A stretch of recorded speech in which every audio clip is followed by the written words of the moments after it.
Hello, party people. I'm coming at you just solo tonight because I'm going to be playing a little bit of the Fermi paradox. I just booted up and actually noticed that there was an intro movie that hopefully will explain a little bit about this game.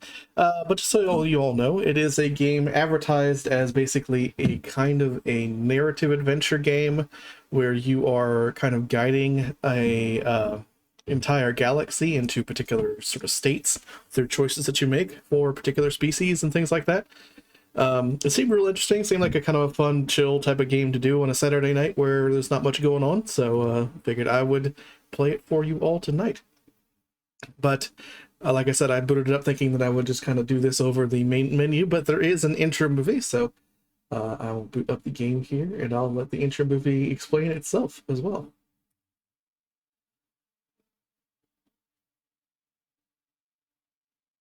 So allow me to see if here we go. I was gonna say my software is working.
Dadgummit. Yes, there was audio.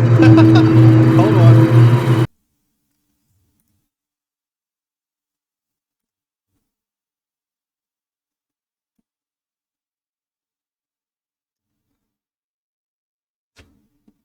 I'm sorry, I forgot that I had muted the audio for.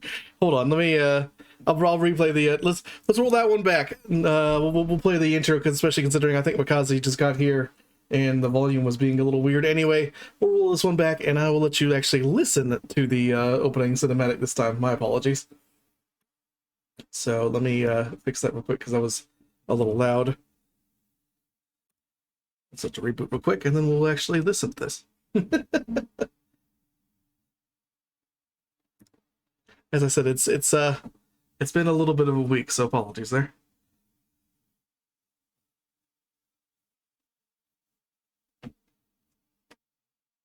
All right, this time around it should actually play audio.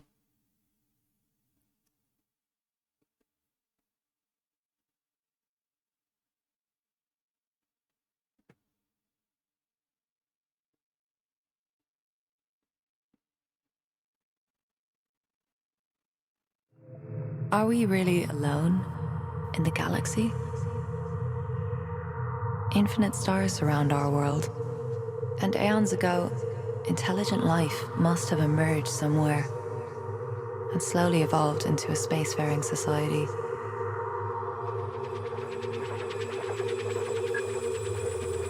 Like us, surely these beings would have been drawn to explore.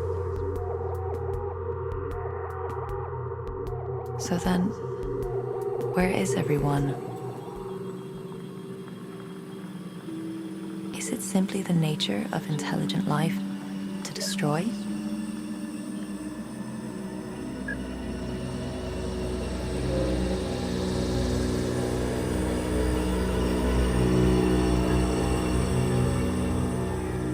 And maybe the only signs of life they're able to send are in a brief window before that world perishes.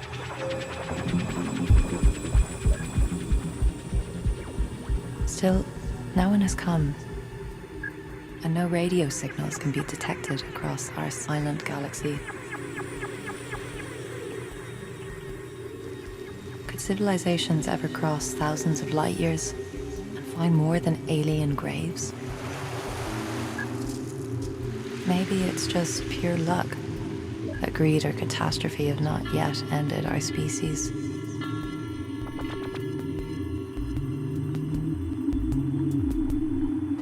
Can we make the right choices? Might we learn from our mistakes? Will you overcome the Fermi paradox? The Fermi paradox.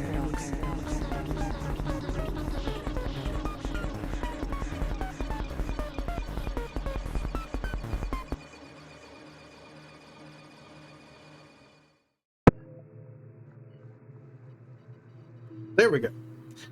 So, just for those who do not know, the Fermi paradox actually is a real-life sort of theoretical scientific idea that tries to explain the reason why we have not actually been able to make any contact with people outside, well, basically alien civilizations.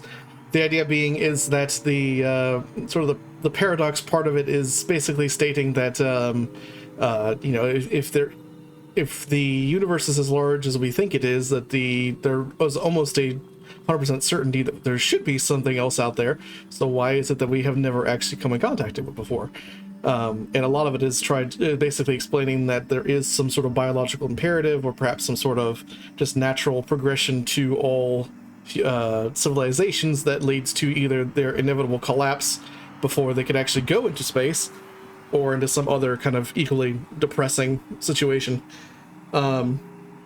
So overcoming the Fermi paradox would mean actually being able to survive past essentially the era that we're kind of in now within civilization, sort of post industrial revolution society. So just for a little scientific backstory there. As for the game, I'm going into this blind, so I actually have no idea how this plays or anything else like that.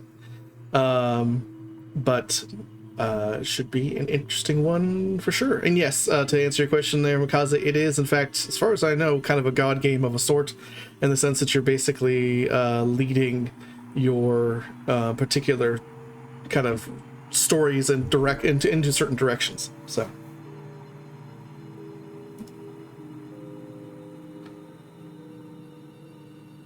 All right, we'll get started now.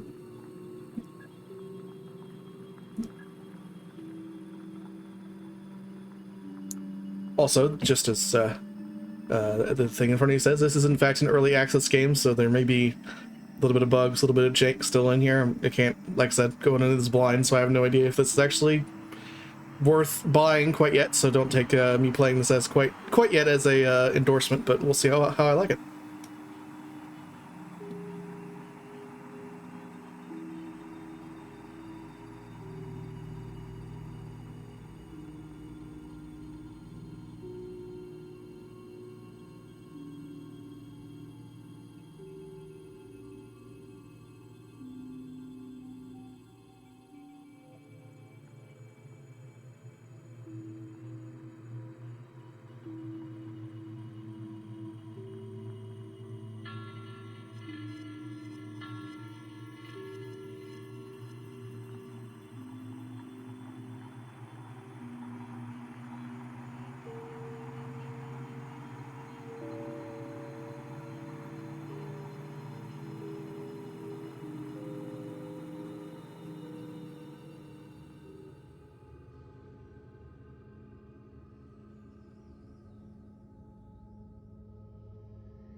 You are the Galactic Gardener.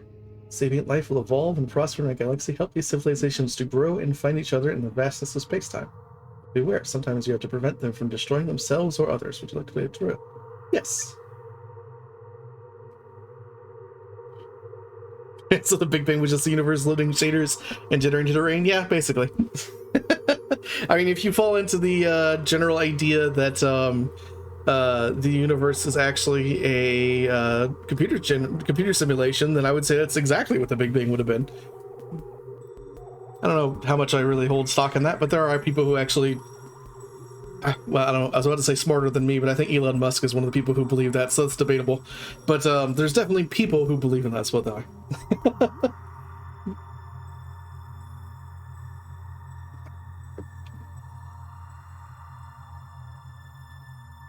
Only a handful of planets have the optimum conditions for life to grow. Click on the star system to take a closer look. Alright, well. Is it this one?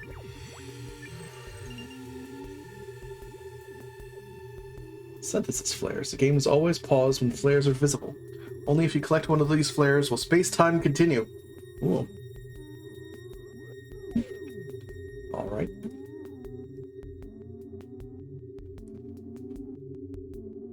Disconnect it? Okay. We need to accumulate synthesis to make optimal choices in the future. Okay. Ah, so it's basically my points, my cash, essentially. New civilizations born with the passing of space-time, new civilizations will merge, or existing ones will undergo major changes. Click the button in the corner starting the first event. Okay. Ooh. Regal 7.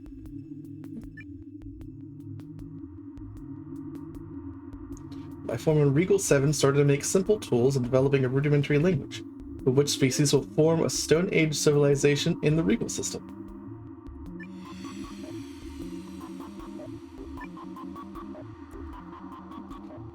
First of many decisions to come. Click on the options to see which species can populate. If you want to choose a balanced species, you have to spend synthesis. On the other hand, picking an unbalanced will generate a lot of synthesis. Ah, okay, so it's one of those things where you can make poor decisions that will get you cash in the short term, but you kind of have to watch out because it might cause you to get screwed later on. Okay. So what do you think, chat? This is another reason why I kind of felt like this would be a good one for streaming, is that I knew that there was a lot of decisions, so I could kind of point to chat and say what you think on certain things. Do you want to start with a nice balanced species that is going to be nice and healthy from the get-go, or do we want to get a little nuts? Or just standard and that way we don't have to spend anything.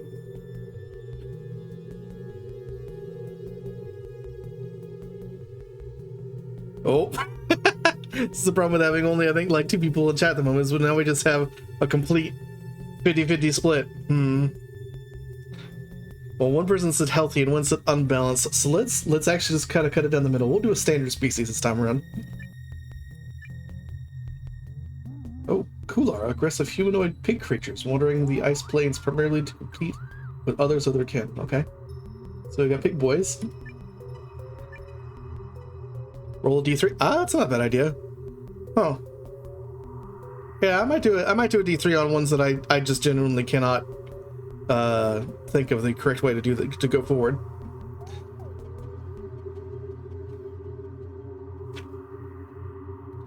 First sapient species in the galaxy. Take good care of them, otherwise others will evolve at a later time. You as a galactic guard are responsible for them too. Tech level, knowledge, population, resources, harm potential. Wars committed. Okay, and ethics. People heading towards utopia will handle future crisis better than those approaching dystopia. Yeah, I would say that makes sense. Lit more flares. There's different outcomes. Conserve the natural resources of this planet, or generate some synthesis to use later, or increase consumption to gain much more synthesis. But the game's always paused and you collect flares so you can take your time. Okay. So does it actually... Oh, I see. So it will... it will basically decrease or increase resource scarcity if I do the one that will probably get me more synthesis. Once again, we'll let the pig boys be kind of middle of the pack here. Okay. Tech level, population, resources, harm potential, ethics, chance. Okay. Click on the upwards navigation arrow to go back to the galaxy overview. Very well.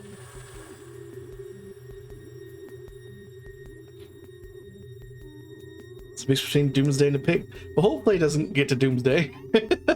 That's what we're trying to avoid here, is no Doomsday. At least not anytime soon. Much like, I think, kind of all life, we don't want Doomsday. Galaxy's garden will take a great amount of care and hard decisions to have to be made so that all species can survive and flourish. We guide them so that in the far future they can leave their planets, cross thousands of light years and find each other. No more. Good. How to play section in the game menu. Oh, see, that's where unfortunately you normally will lose me, as I'm not much of a comic person. So I just figured you're talking about actual Doomsday, not the person, but that makes more sense.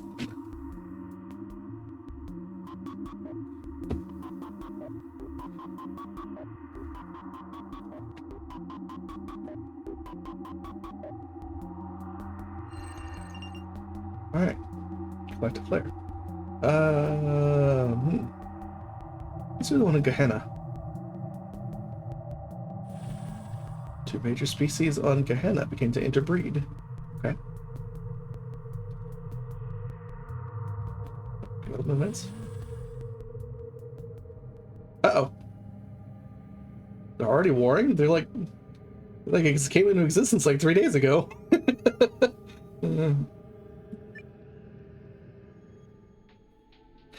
Competition over hunting grounds has turned the tribes of the Kular against each other. Barbaric leaders push to wipe out neighboring tribes before they can do the same to them.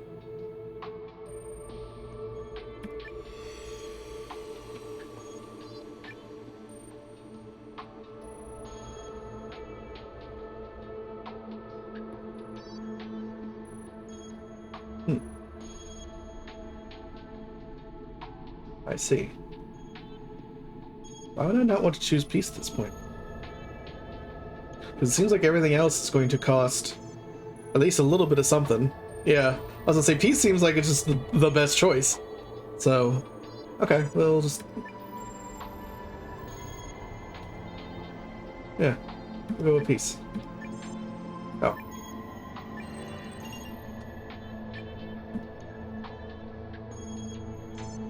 Cool. Ah! They've officially become the Kular civilization instead of the Kular tribes. Alright, I'm going to increase their tech level. It's remarkably wise person.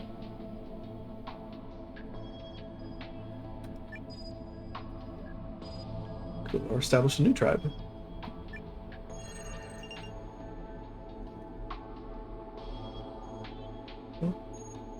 You might as well decrease the harm potential here. Club builders lay down their stone clubs and abandon the art of war. Excellent. Okay, this one actually is interesting because the question mark I remember was a random choice event. So we can either have guaranteed increased population growth, which might be nice, but also, you know, population growth could be a double-edged sword in of its own right. We could once again just go down the middle, or we could have a random event. So this one, I think I'll let chat go decide for me. What do you think? Kaze says unknown. I'm kind of leaning that way myself.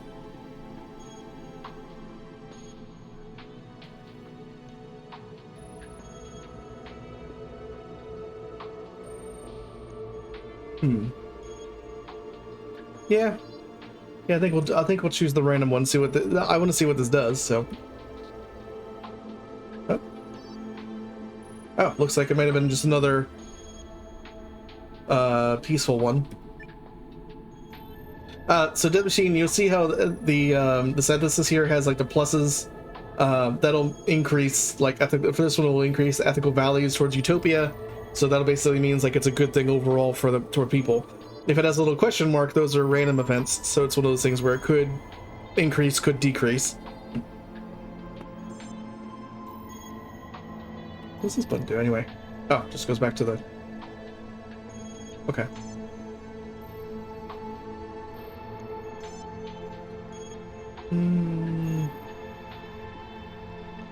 Could increase the ethical value. I think I want to actually bank the synthesis on this one.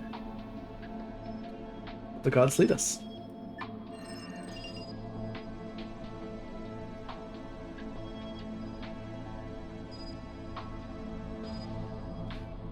increase. Let's make it a little more peaceful. Oh, development events. Uh-oh. Depopulation. Kular tend to avoid settlements and instead roam the surface of Rigo 7 alone. They rarely meet each other and mate infrequently. So like piggy pandas. Offspring are sent away as soon as they reach adolescence. Oh, that seems quite silly.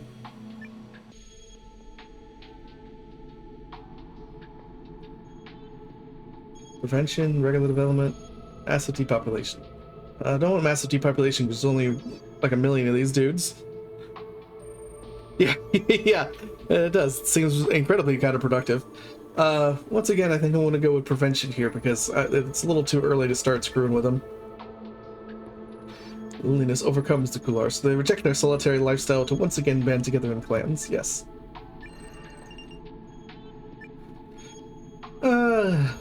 Let's go for the random. Uh-oh. I can do types of stone clubs. Alright. Yeah, let's do... I need to go out of the Stone Age, so...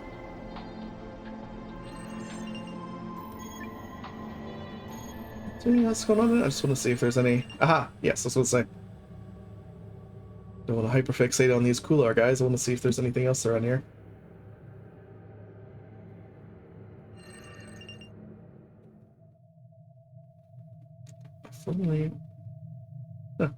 Formerly popular species have shown up an aggressive predator on Earth. Oh no! Earthquakes open up an enormous rift below one of Earth's sea regions. So while that's happening, is it okay? Oh, okay. So I guess I could choose to focus on one of these guys, or I could focus on the world at large. It looks like.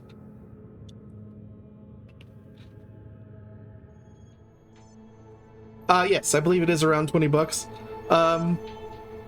I think, like I said, once we get into more of the interplay between the different species, it'll probably be a little bit more interesting in terms of potential choices and stuff like that. We're just kind of getting into the beginning of the game here, but of course, whatever you consider to be valuable is totally up to you. But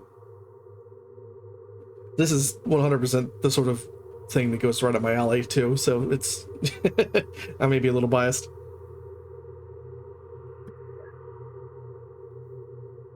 Oh. Two possibilities here. Let's do this one. A minor planet destroyed by asteroid collision in the sewer system. Oh, increase. Harmony. Interesting. Oh, a little bit. Paradigm shift. Okay.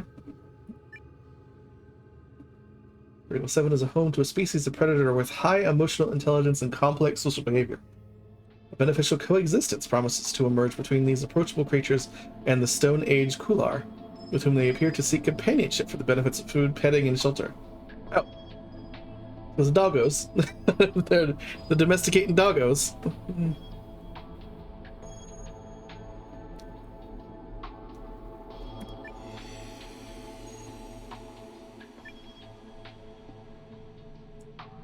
Oh, that's expensive, but that's like really good all across the board.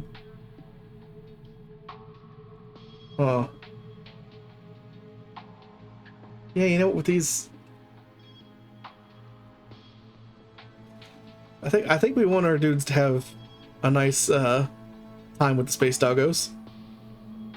Might make them reproduce more. That's actually the cultural expansion. Looks like it's making them reproduce more, but at the cost of potentially a larger threat to casualties if they ever have a war. Whereas the cultural ascent is basically plus to everything but war and population. So that's the reason why it's so expensive. So this is actually safe. I do this one. Dormant predators are not only safe from the dinner plate, they're also spared from being handled as property. The concept of enslaving these friendly beasts with cages and leashes is unthinkable among the Kular. Oh, so they basically kind of... Whereas this one is Natural hunters and loyal protectors, the animals play a key role in establishing new clans and dangerous territory on Regal 7. The creatures evolve into domesticated servants. So you have a bit more of a pet-friendly version of it that causes the cultural ascent, or do you just want to use them as tools, essentially? In terms of storyline progression, at the very least. I'm still thinking going for the cultural ascent, because at the very least, we want these guys to get to a better place pretty quickly. At least I do. Go with the ascent? Yeah, I think I'm going to go with the ascent. It's going to be costly, but might as well use our points. Investigation of predatory animals relied on mutual trust between Kular and the creature companions, who did not respond well to coercion. Over many generations, the pair of species grew inseparable, developed a unique way of interacting with one another and hunting together in teams. Let's do, well, actually, probably want to get my synthesis back, so. Once powerful dog tribe falls on. No, doggos! Might as well increase population here. Okay, I'm gonna go back out here. Plant bounce. On Proxima Centauri B slowly transforms into fossil fuels. Yeah. Yep, new technological ace for our Kular. Oh, I just realized the Kular dog tribes is actually their name now.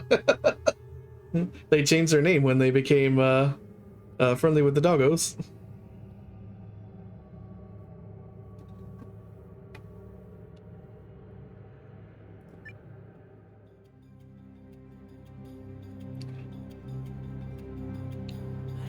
In the Bronze Age, the Kular began testing the limits of their planet's generosity by cultivating crops, raising animals for food, and clearing forests in order to build primitive cities. Early mining and metalworking skills allowed them to craft better weapons and tools, and they learned how to document knowledge via written language. So pretty much how we did it in the Bronze Age.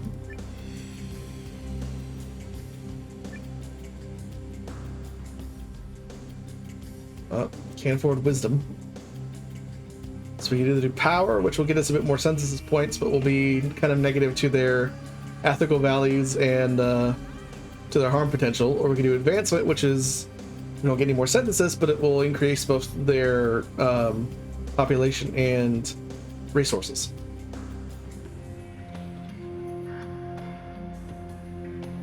I'm thinking the advancement again, because we, like I said, we want to at least have these guys doing all right for right now. But what do y'all think? Should we start banking synthesis for later?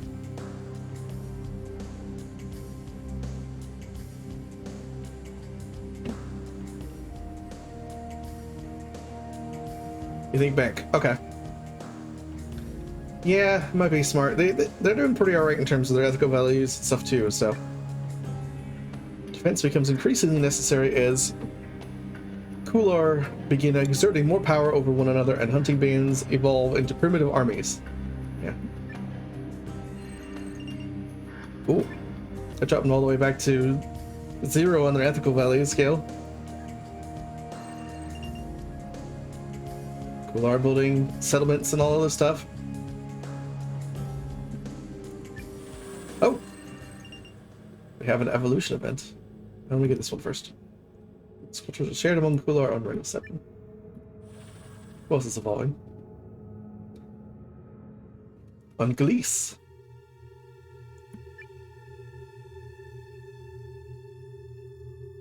Start making simple twos in an elementary language.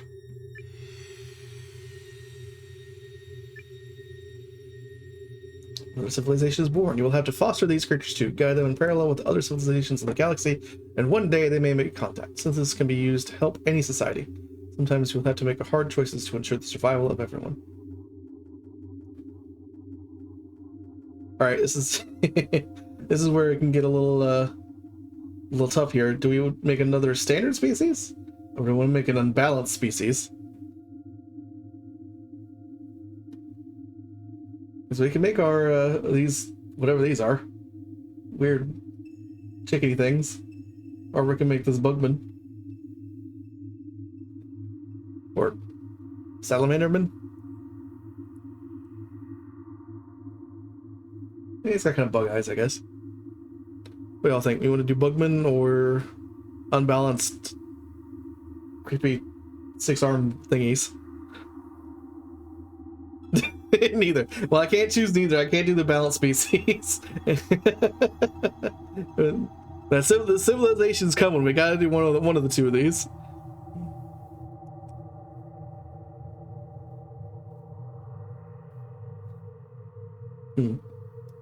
I'm thinking Bugman.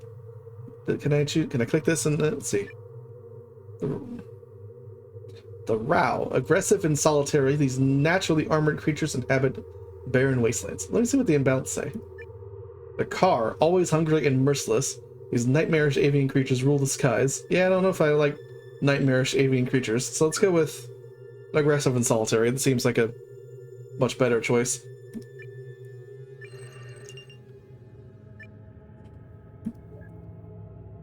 Civilization is born. Build an astonishing monument. Interesting.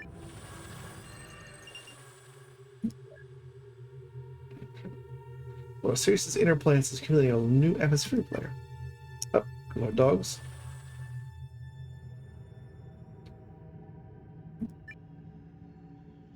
The Kular have gathered detailed knowledge about their bodies over the centuries and are able to create potent medicines to cure many diseases and wounds. Their new medical ideas and treatment represent further efforts to understand and control the forces of nature as their civilization advances. Yep, indeed, healthcare.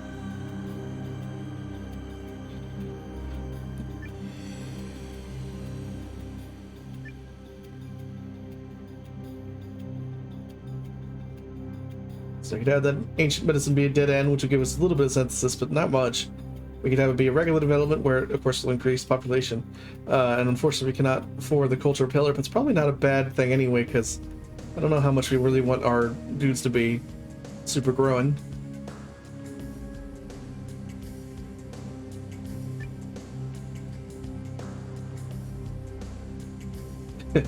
So the regular development is shamanic doctors decree that diet is medicine, prescribe myriad herbs and potions with the aim of improving patients' health. The dead end is elders proclaim illness to be caused by pride, laziness, and masturbation. Perverted tree spirits are said to possess parts of the body and turn the blood sour when these sins are committed. Oh, good. So we can either have them be like, hey, maybe like run around a little bit, or like, don't masturbate, the trees will kill you. I think we should probably have them just kind of, you know, use herbs. That seems like a smart move there. I like herbs. They're actually a medicine. So the medical mantra diet is medicine inculcated a richer awareness of botanical diversity and medicinal flora in cooler society. Rotting food was then generally avoided, which is always a good thing, due to an emphasis on freshness. In some cases, herbal remedies worked merely by pushing the body in the direction of the mind's belief in such cures. So, the placebo effect. Influential Kular leader rises to power. Alright, we'll do this. Uh-oh. Natural hazards reduce the Kular population. Dang it. Let's get this one. Is there life after death? No. Asking questions. I have no knowledge of alien life forms.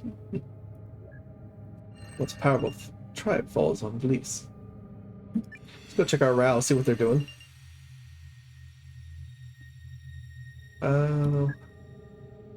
Innate injustice causes suffering and despair among the Rao. Oh no! Suffering and despair. That's not good. Remarkably wise person. Ah, good. Let's start making synthesis. Influential chieftain. Alright, we'll let them do their thing here. Let's see if I can get some more just general synthesis here. Oh, development event before that happened. That's what I was kind of wondering. Uh-oh. Extinction. That's not words I like.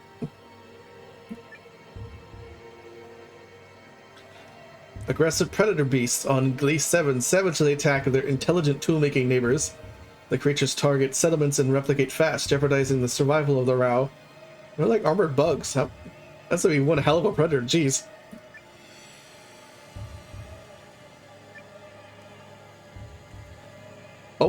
Oh god.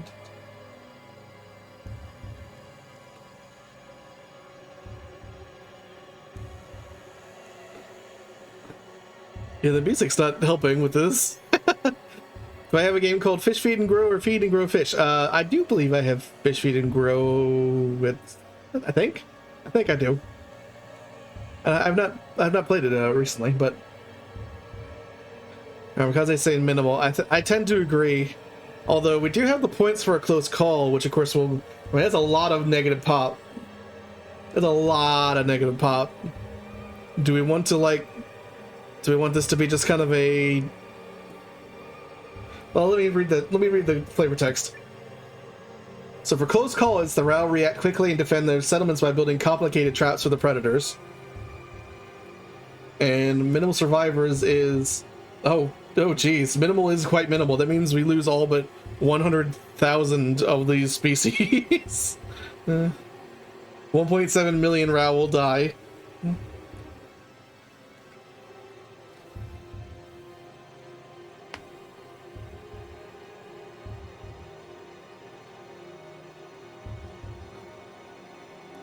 What do you think? Should we still complete destruction, gain a census, invest our pig dudes?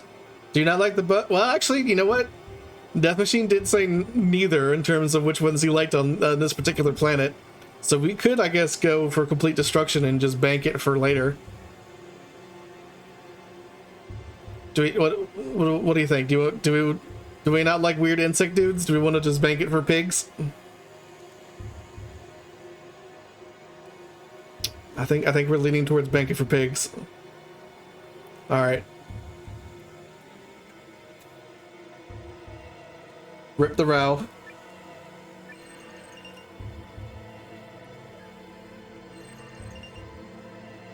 Yeah, still okay. Still doing some odds and ends things on Gliese there, but the Rao are gone. We do have plenty of census now, though. Alright, let's go see what our pig dudes are doing.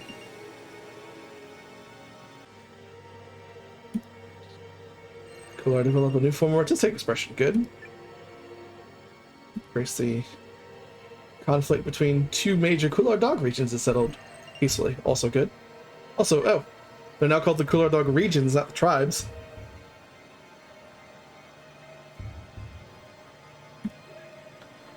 Is there life after death? Do you believe in a thing called love?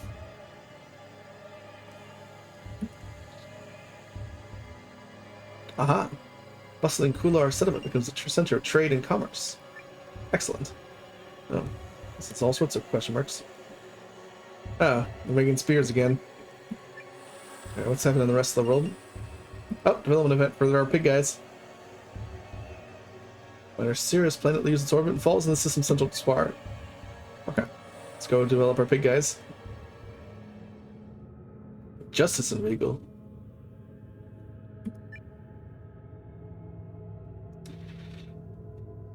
Rules of the Elders. Traditionally, the elderly are highly respected in Regal. Now that larger Kular dog regions are formed, the authority of the Elders is put into law. Elders could be chosen as leaders not because of their wit or skill, but simply because tradition demands it.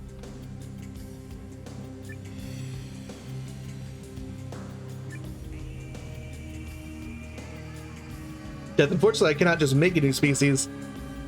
It looks like I have to wait for an event to occur to make a new species, but we'll be ready for it. That's why we got rid of the Bugmans, because we figured we can bank it either into these guys or into another species.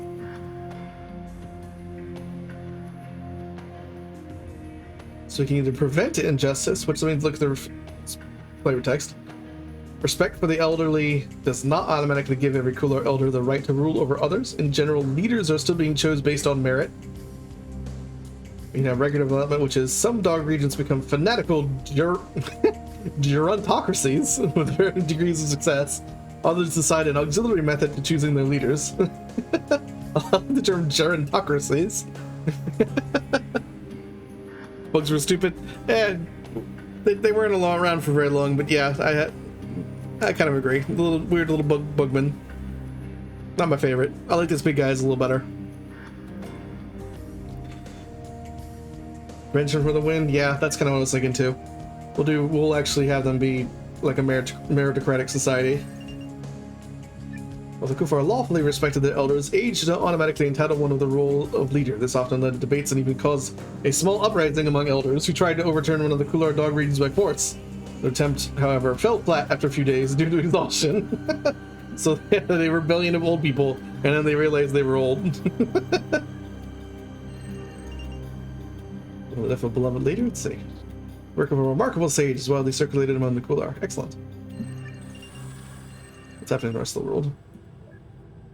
Animal species on Gliese 7 forms complex social structures. Might have been an asteroid collision.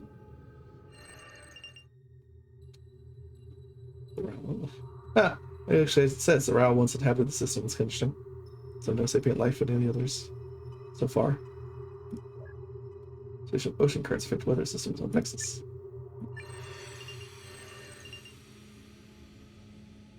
Let's make this.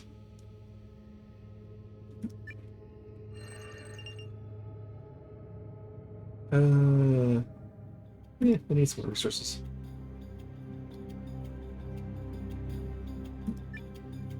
Oh, another development event.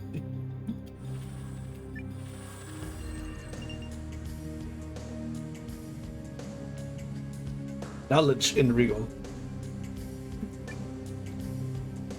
The Kular form a kingdom of scholars in which rulers are chosen based on intelligence rather than inheritance.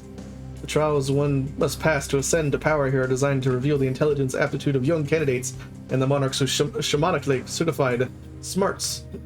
Monarchs with shamanically certified smarts lead the society to gather knowledge and document it in stone for eternity. I'm assuming this has to do with the fact that we chose meritocracy, so there's not just a whole bunch of old people running around now that they're actually a kingdom of scholars.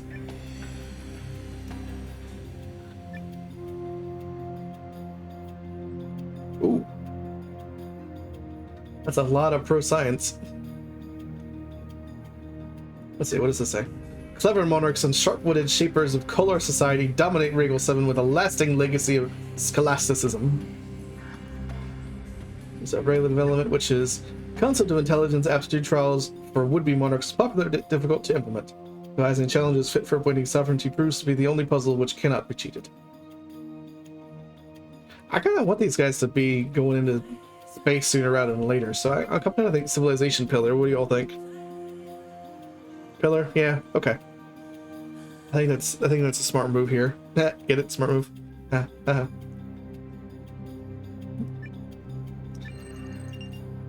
Custom of a ceremonial trial of the wits among Kular brought about a veritable cognocracy. That's another nice word. So we have the gerontocracy, and now we have the cognocracy on Regal 7. Sages would award the chosen one a shiny bronze hat to solidify their claim to authority. Oh man, I want to see this pig guy in a solid bronze hat. What do you think? That's a good mental image. Over many generations, the pair of species. It went away when I was talking about the hat. Okay, never mind.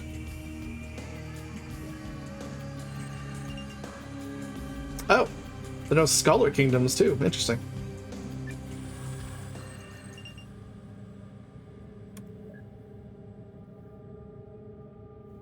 Ah, there we go.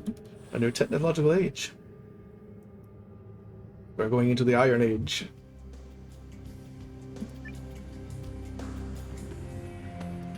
Empires and trading states rise to power in the Iron Age. The metalworking Kular forged tools and developed the skills needed to create simple machinery, while expanding theological discourse could provide them with a sense of purpose and a moral compass. Organized religion also has the potential to bring about great atrocities.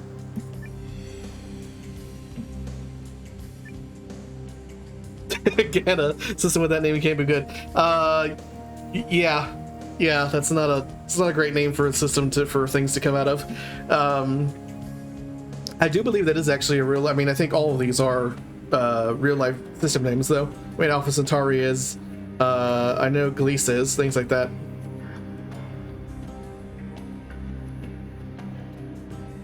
So we cannot unfortunately lead them through wisdom, which would be kind of appropriate, but sad. I think just solid advancement this time around would be a good thing. The Kular produce mighty blades by mining and smelting resources from deep within Regal 7, and new construction techniques accelerate their city building. Yeah, Gehenna, I believe, is it's either the Hebrew Bible or the New Testament. I forget which one exactly, but it's basically a very bad place, often associated with death, if I'm remembering correctly. It's been quite some time since I did religious studies.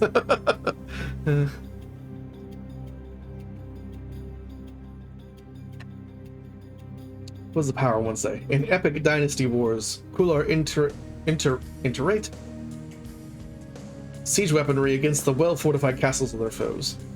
Yeah, I think advancement for this one. I think is a solid choice.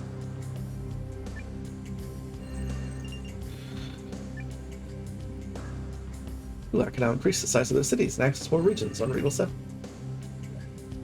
Range technology allows the Kular to harvest biomass on the surface of Regal 7.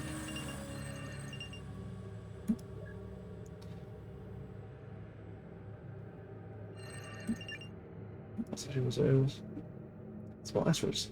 Showers enrich the surface of Proxima. Let's collect a few synthesis flares here. And the easy ones.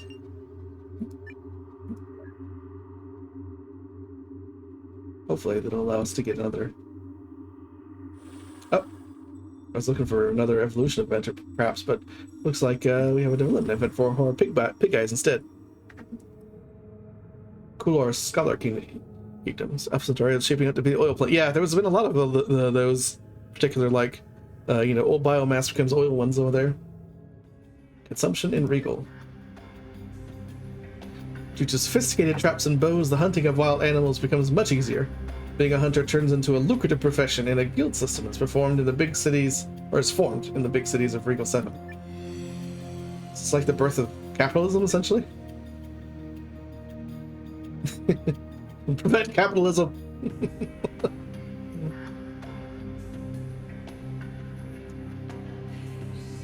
So they have 10,000 years of resources, which has been steadily going up. Actually, they had like 5,000 years before that. So I don't think this is one where I do not think there's that much of an issue with the development. But let me read this flavor text here. So prevention is the hunting guilds turn into a breeding ground for assassins and mercenaries. They quickly become outlawed.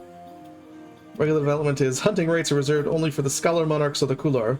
They employ the expertise of the hunting guilds to decimate the wildlife around their palaces, which is basically how modern Europe, or Europe of this particular era, did it. Are we advancing to our intelligence?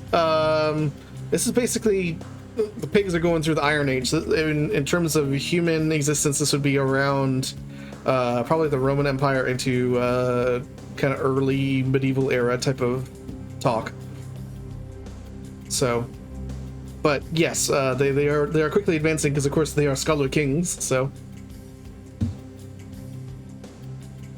suddenly massive consumption would be smart, but I think I'm going to go with regular development on this one because they do have a lot of resources that we could do, and that way we're not losing 30. The Kular dog scholars, yes. Dog, pig, men, whatever, scholars. Works of remarkable scholars, widely circulated.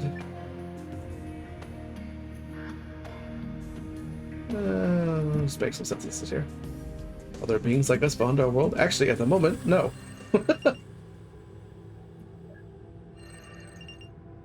Problems. King. Asteroid impact destroys a dominant animal species. Well, dang it. So if that changes the chemical composition of the water on Proxima, I bet it's to oil.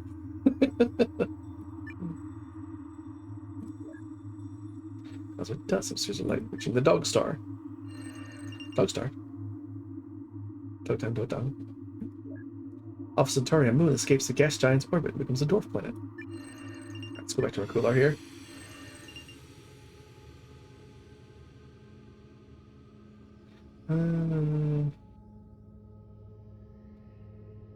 Let's increase the ethical values.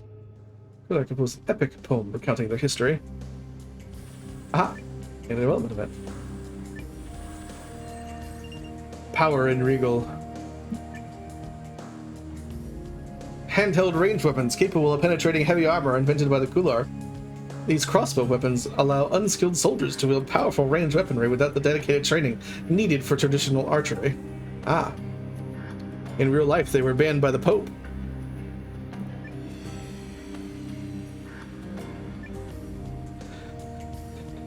Crossbow mastery, so I could prevent it, which of course would decrease the harm prevention.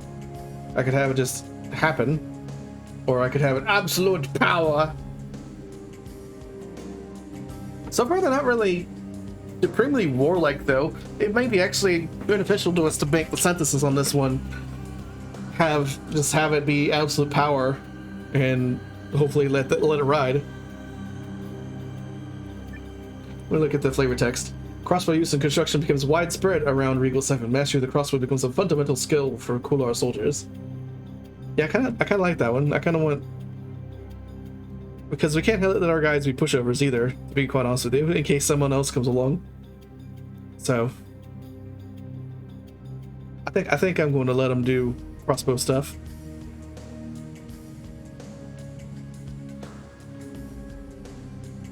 Absolute power. Kular were obsessed with the crossbow and made it a foundation of their battle tactics. This invention inspired all subsequent ranged weapon development. Go with this one. Versus Kular Scholar Kingdom conquers new territories. Let's increase our resources a little bit. Back out here. Oh, Vex is also doing fossil fuel stuff over here.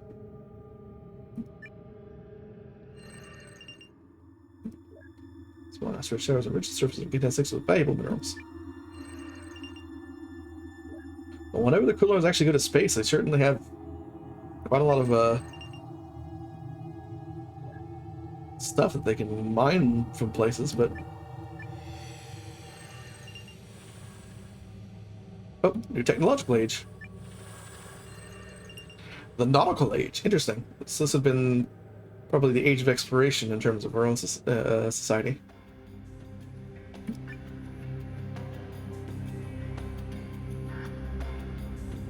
Kular developed vessels capable of exploring in the farthest corners of their planet. Flourishing traffic of goods and ideas advances the fields of navigation, chemistry, and engineering, while rough pirates sail the sea regions of Regal 7. Universities house printed books safeguarding the accumulated knowledge of Kular civilization. Yarr.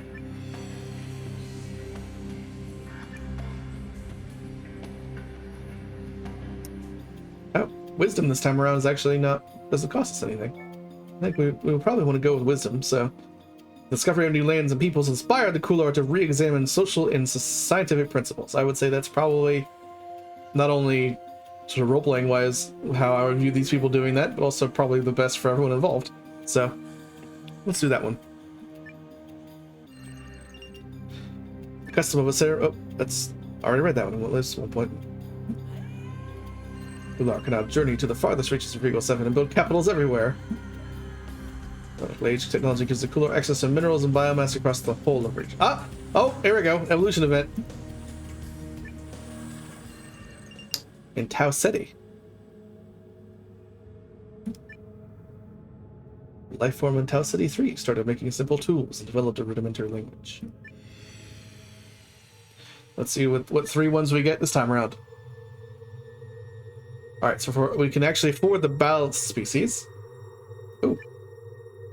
So the balanced species is these tall, intelligent plant creatures undergo countless stages in their centuries-long life cycle. That's the Rama. So like little plant people. That's kind of cool. We got standard, which is the Odo, aggressive ape creatures in colorful fur. Their packs traverse mountainous regions with ease. And the unbalanced would be the Maru, sneaky, sightless, and cruel. These bands of small raptors plague the vast jungle forests. What do y'all think? You like the plant people? You want some monkey? Or you want some weird raptor dudes? Plant dudes? Alright. I like plant dudes. Plant dudes are kind of cool.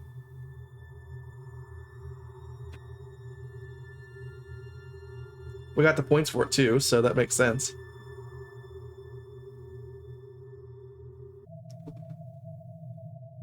We'll go with plant dudes. Oh. Oh, Death Machine says raptors. I don't know. They say they're cruel little beasties.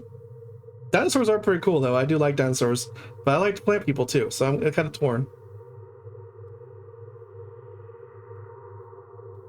All right, because make your point. What is make your defense? Why do you think plant dudes? Or do you really not think that strongly about them? You just kind of like plant dudes. Flip a coin D3. Ah, yeah, I was going to do the D3 if this ever came up too. So let me see if I can't real quick like get that for you guys.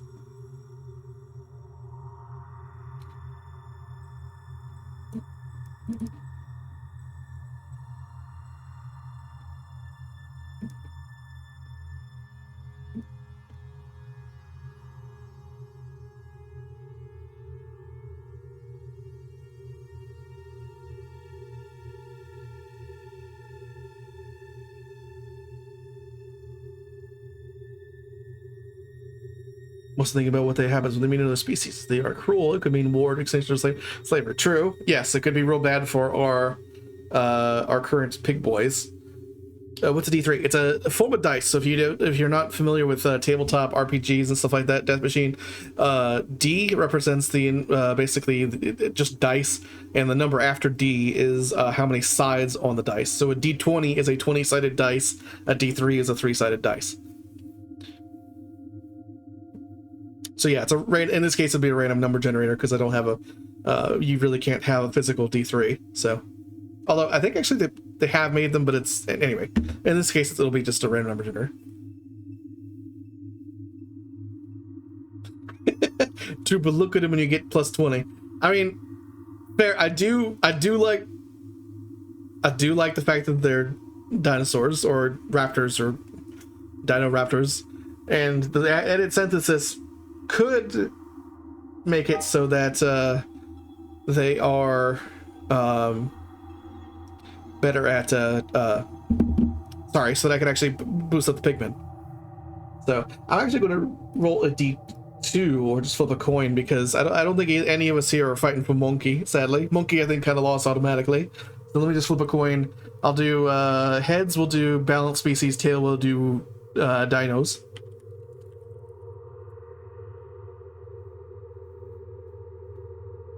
Oh, let me see if I can move it over here. Will this work? Maybe not. Why just do this? There we go. That's a simple one of doing that. It turned out to be tails, which means that we'll be going for the dinosaurs, and God help us all.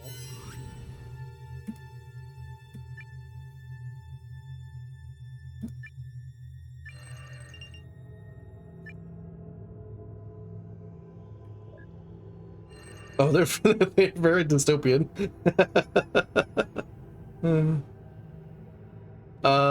Let's try to increase, because that's real dystopian society. Seems like a real bad news bears type of situation here. Oh, develop an event for the scholar assemblies now. Interesting. Enlightenment and regal. Meanwhile, our pigmen are doing pretty good. Celebration of the dead. Death becomes an essential part of the culture of the Gular. Well, that's a little morbid. Becomes accustomed to praise the dead. Oh, okay. Well, that's good. And graveyards grow into places of reverence.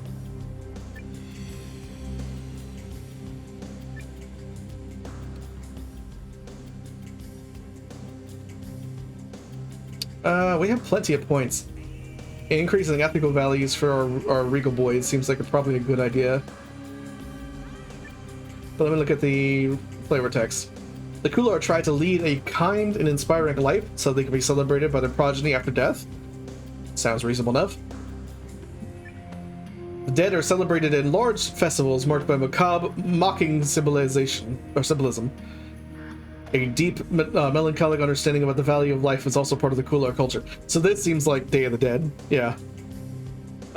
This one seems like it's more of like, hey, leave a good life so that you can leave a good corpse. Whereas this one is definitely Day of the Dead. And Dead End is just death worship takes a dark turn when occult fanatics start to murder their fellow Kular as an offering to dead ancestors. That's shoot, it's that's a Hindu thing. I forget who that is. There's a particular Hindu deity of the dead for whom this became a problem for a little bit. I do remember that. Isn't it Kali? Unfortunately, I'm probably making myself look like an idiot because I'm not really super up on my Hinduism. That's Yama. I might be who I'm thinking of. I thought it was Kali, but anyway, I know this is one of those kind of weird bits of information floating in my head. I can't really place it though. You like a Day of the Dead? Yeah, I like the Day of the Dead too. I think while getting the Utopian points would be good, I think saving our synthesis for something like real big would probably be a good thing, especially considering we have those other boys now that we're paying attention to. So let's just do the Day of the Dead. Dead in the Slenderman. Yeah, I guess actually you're not wrong there. Killing people basically to worship a deity kind of unfortunately did happen with Slenderman, like it or not, and I don't.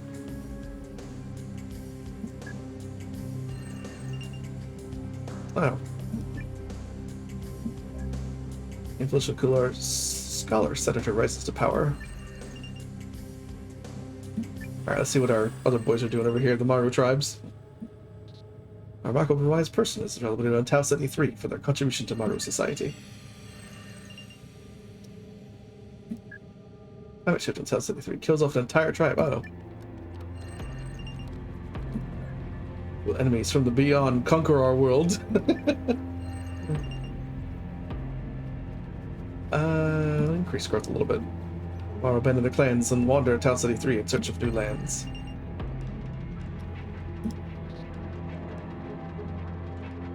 Switch to the Tau 73 inspire the Maru to live peacefully. Oh, development event for dinosaurs. Knowledge in Tau City. The Maru create long and beautiful songs full of deep knowledge about the world and their people. That's not where I was expecting this to go. These songs are memorized, improved, and taught from generation to generation. So the singing dinos.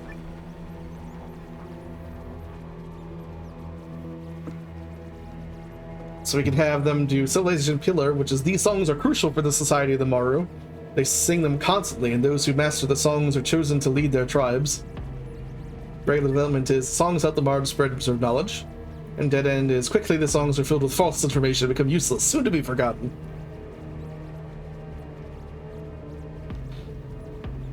I do kind of like the idea of just singing dinos.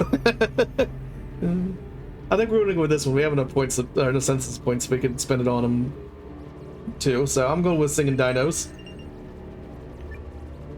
The Maru sang the music of their hearts, which informed and inspired the development of society. Ancient wisdom was woven into the melodies.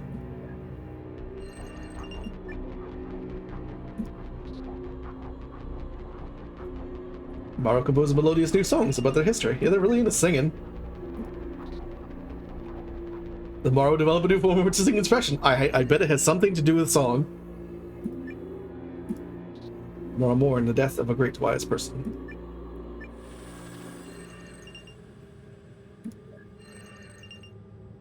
Some more synthesis points here.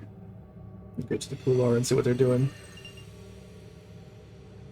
Oh, probably should work on their casualties, because if they go to war now, that's going to be a real bad news. Did it for the resources.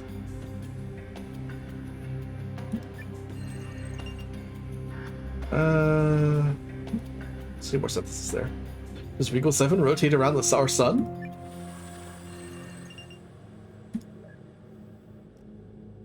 Interpretive dance dinos? Yeah, pretty much.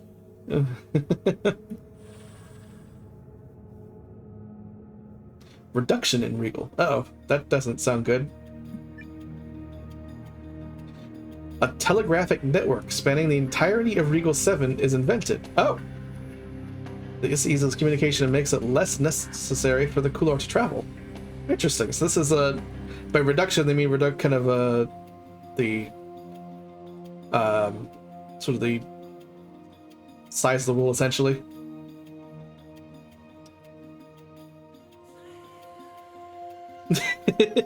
I shall now tell you how you will be eaten through vaudevillian song. Yeah, we basically made the villains of like a Victorian era just like vaudeville act or play. Yeah, it's just I am a dinosaur and I'm going to eat you. Now let me tell you exactly how in this song.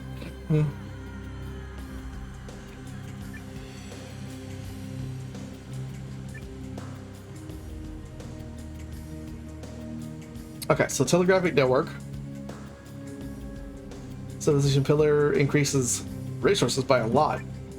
Due to the nifty telegraphic network, the Couloirs stop traveling altogether and stay in their capitals.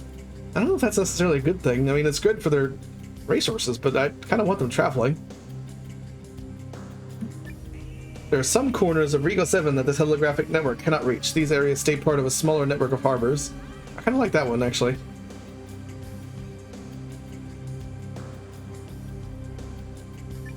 The telegraphic system is rolled out and maintained by the scholar assemblies who use it to manipulate messages and deceive the Couloir. Oh no! No, I wouldn't want to deceive people. I'm gonna say regular one on this one. Some areas of Regal 7 develop much slower than others due to the absence of a telegraphic system.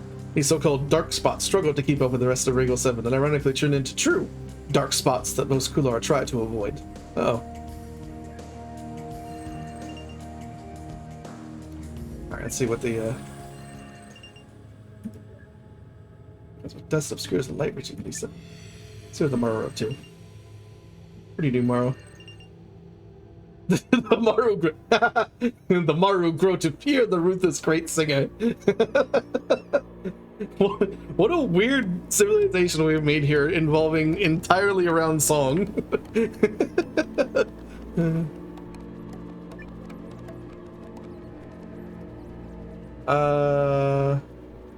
Let's see. Yeah, we need some resources here. Oh, new technological age for our dinos. They reached the Bronze Age. The great singer has come. We'll die and he'll sing tales of the horrors he's inflicted upon us. Yeah, basically. Just, oh no, not the song, please stop singing.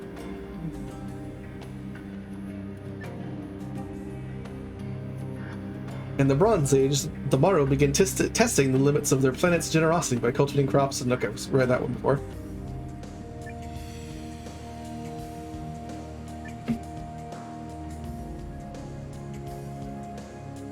Oh hey, I just realized that the dinos have like little packs and stuff like that now too. That's kind of cool.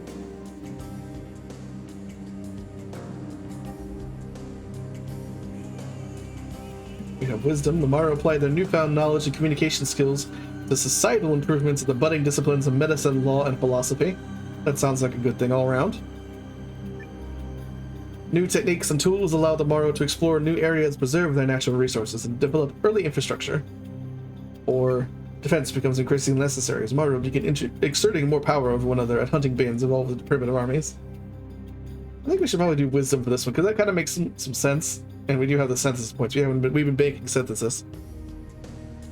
So I'm gonna have him do wisdom, just kind of maybe tame him down a little bit.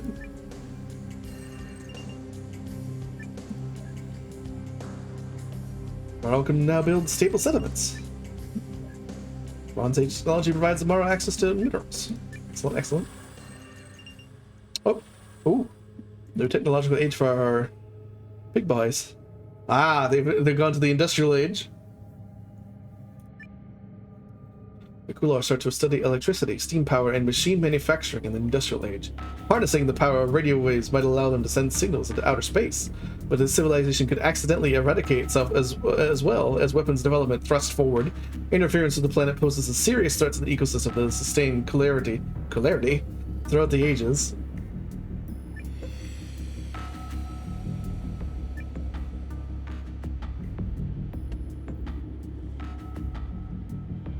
The Pig Boys haven't really been changing them visually all that much. They're just kind of Pig Boys still.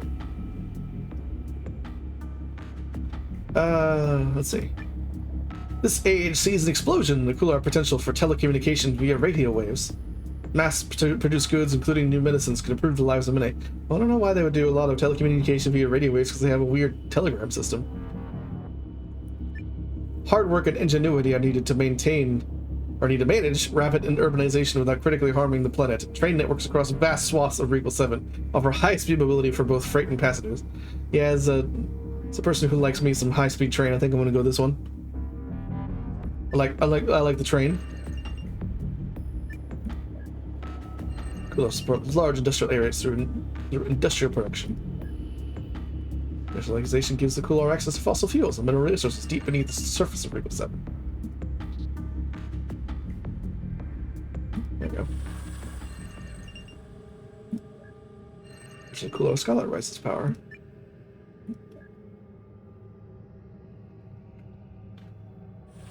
Oh. Oh, the Maru Ecclesias. Interesting. Alright. They started to become like an ecclesiarchy of like more religious bound, I guess. The riders of the Maru roam the planets of Tau City 3. They band together in great hordes, outrunning every army and trampling their enemy to the ground. Yeah, the Mongols? This was happening basically? Yeah, basically. So I can prevent them, which is the riders cannot work together and the hordes quickly disband. Yeah, the mounted hordes. The mounted hordes turn the Maru into a force to be reckoned with. Or, the rider hordes dominate Maru society. Civilization is composed of mighty mounted warriors and those who serve them. So we can basically have the Mongols win completely. The Mongols just kind of are bad. Or no more Mongols. What do y'all think? Do we want our lizard singers to be regular? Yeah, I think a regular is probably smart. 20 is a decent amount of sentences to go through, and they're not like, if they have a war right now, even if, because it probably boosts us up to about 1 million, so it's not like it'll completely wipe them out. Let them sing the ballads of Lizard Khan. Yeah, you know what? Just for that, I'm gonna go with regular development. Mastering a four-legged animal and learning to fight whilst riding was seen as a great honor for the Maru.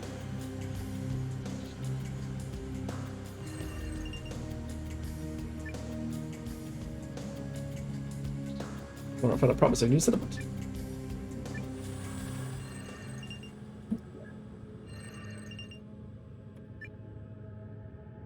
See what the Kula are doing over here. Bustling Kula industrial area becomes a center of trade and commerce. Excellent. Kula enjoy an enchanting new style of music albums. Well, just wait until you meet your friends to the south. Kula music albums represent harmony. All of our guys really like music.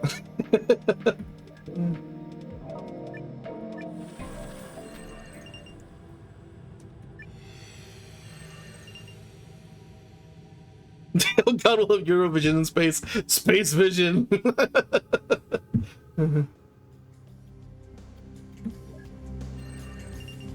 After a beloved great speaker passed away, the Maru composed an epic musical tribute to the deceased.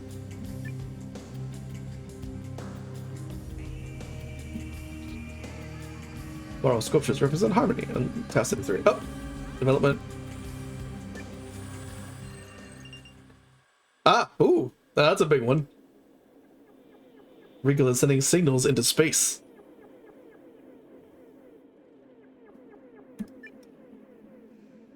A unique musical style emerges on once again with the music. A unique musical style emerges on Regal 7, characterized by conceptual boundary shattering and improvisation. Jazz paints harmonies with more than just the primary colors, but especially mood indigo. Open to intuition instead of following rules, musicians of this genre boldly express their spiritual energies with cathartic squiddly bebop and hidey-hos. I like this.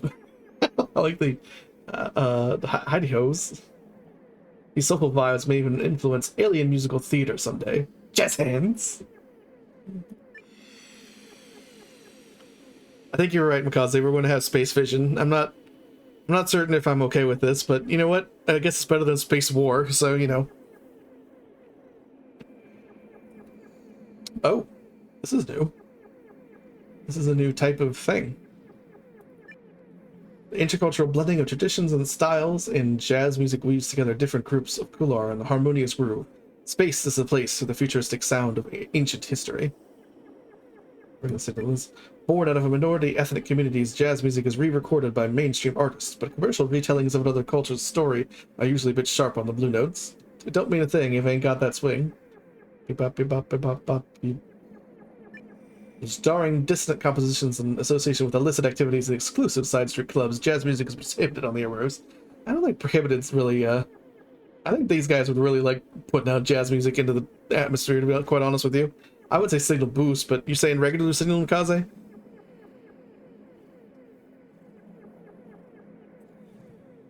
I kind of like signal boost, but okay.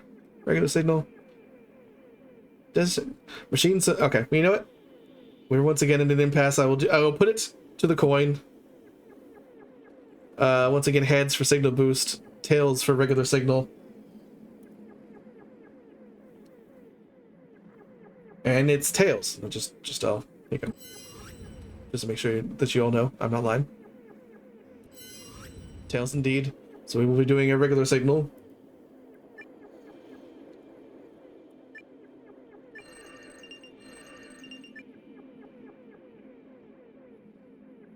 Huh. I'm guessing that's the signal there. Let's see. Minor planet is destroyed by an asteroid collision. How the Maru doing? Oh, speaking of new technological age. All right, let's do this one first and see. Maru spear fighters lay down their bronze spears and abandon the art of war. Excellent. Right, just in time to get iron spears instead. Why are dinosaurs singing? I don't know. They just really seem to really like singing. We did that one thing where they were like, yeah, singing sounds kind of cool. And then they've been about nothing but singing for ever since. The Maru reached the Iron Age. Yeah, we see this part. So let's see.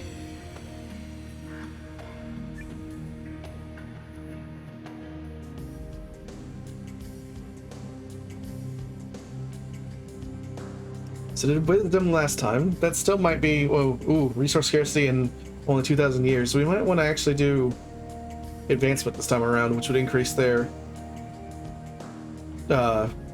ability to do deposits. So the Maru produce mighty blades by mining and smelting resources from deep within Tau City 3, and new construction techniques accelerate their city building. Wisdom would be monks transcribe knowledge in books that scholars are eager to get their hands on. As ever, Maruity looks to the heavens for guidance. I don't know if they would really be into that books if they were doing a lot of singing too, so that's the other thing. I think I'm going to do advancement this time around.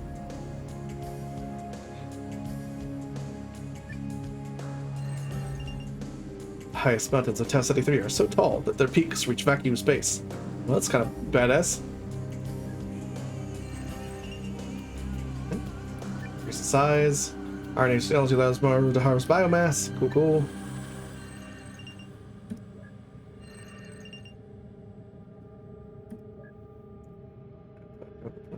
It leaves its orbit and falls in the system.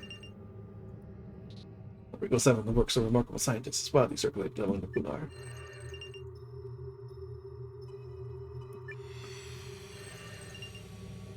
Serious better dog people? Eh.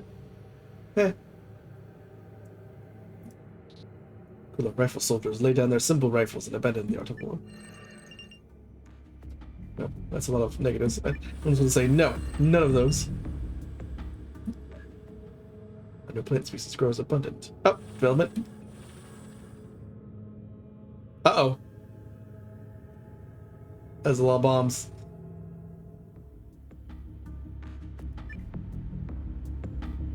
Repudiating generations of abuse and exploitation by their oppressors, far-flung territories of Regal 7, probably those little dark areas, declare their independence from the dominant Kular colonial power. Their former sovereign retaliates with expeditionary forces sent to squash the uprisings.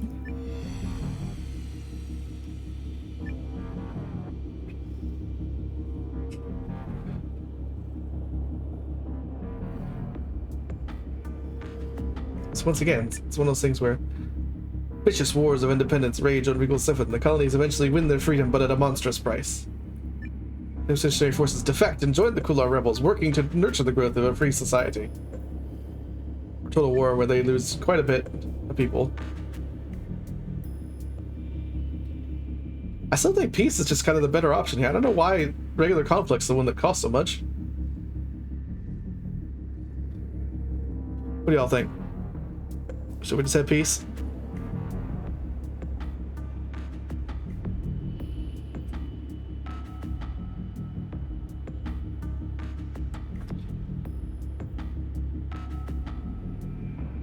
I'm thinking peace.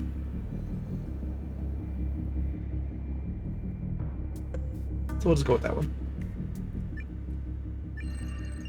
Why is conflict a thing? That's a good question.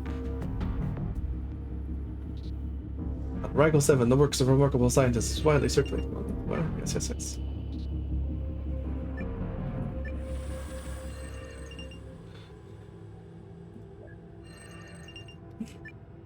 Kind of hoping for another, Mara ballads represent harmony on Test. I guess I'm just about nothing but singing.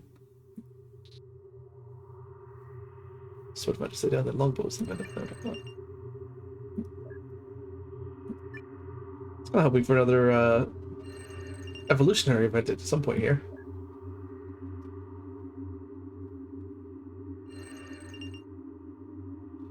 This is inner planets coming on new atmosphere.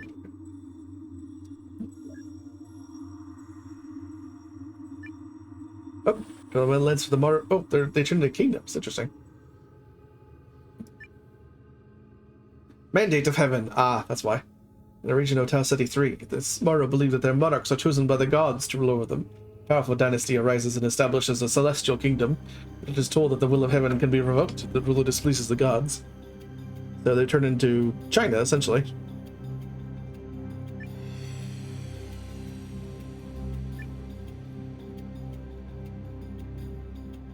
So you can have a cultural ascent. Mandate of Heaven. Church authorities interpret successful revolts as evidence that the Mandate of Heaven has passed, so the influence of the Celestial Kingdom fades away. Or we could have a cultural expansion. Celestial Kingdom, Celestial Empire expands all over Tau Ceti 3. The belief that their domain should reach everything under the sky leads to exploration in many new cities. For the cultural descent, if a great monarch is defeated in battle, they lose the mandate of the gods, so the throne can be contested by anyone with enough moral power. I'm thinking the cultural expansion, honestly, but it will be a little bit nasty on the resources.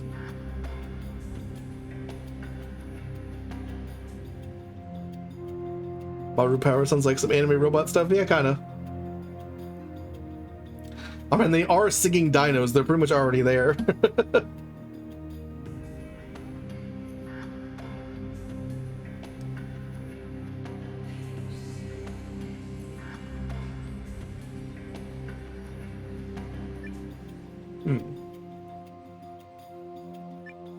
Yeah, I kind of like cultural expansion myself. Let's do that. Let's see what happens. Let's see what happens with the cultural expansion.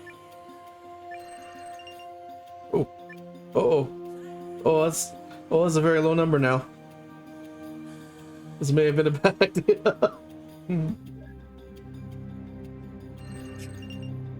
Oh, good. I got some extra ones. Has anyone seen my face before? No, I have not done it on stream, nor do I really plan to, mostly because I have plans in the future potentially to do some kind of more VTuber-y stuff. But until that point, I do not actually have a webcam to begin with, so that would be the main reason why. Modern ballads represent harmony, once again.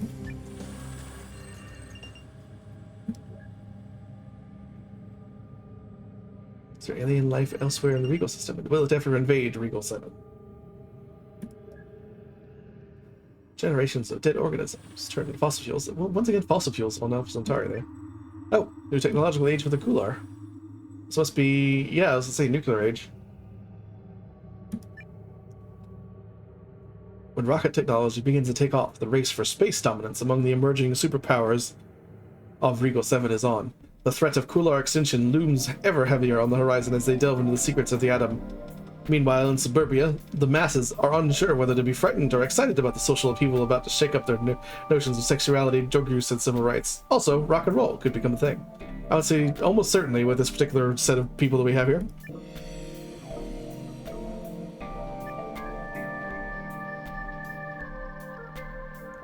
Oh, advancements. Very expensive this time around. But probably worth it, honestly. Let's see. Kular could achieve the dream of space travel in this age, with superhighways now connecting most cities. It might also be a good time to start thinking about reducing fossil fuel consumption. Yeah, I think, oh, that's smart. The Kular romanticize technology as they begin to see the rapid, drastic changes it brings upon their society. Inspired by science fiction across all media, the Kular help to make contact with alien life forms, if there's anybody out there.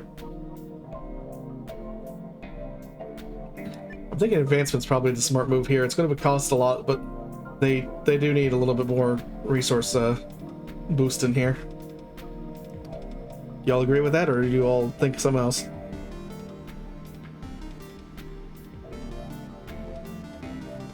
Yeah, okay.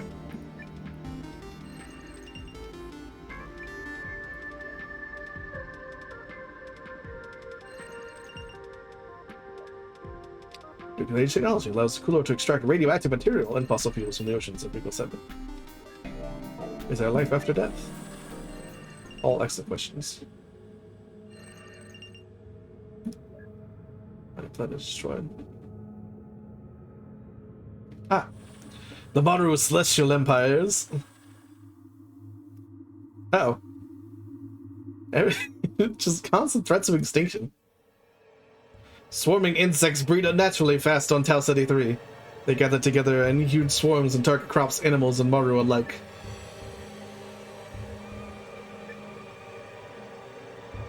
Oh, close calls actually free in this particular case. After the first great swarms gathered, the scholars observe the egg-laying patterns of the locusts. They trap isolated locusts and collect and eat their eggs.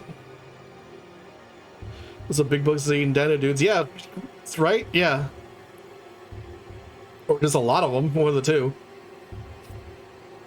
I'm taking close call on this one. I like the little singing dinos. I want them to live.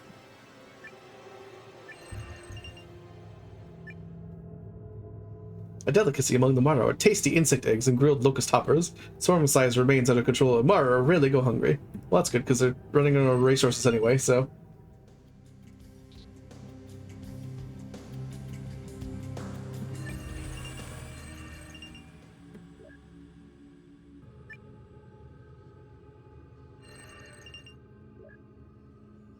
Let's get some extra synthesis points here just from some of the minor events. Oh!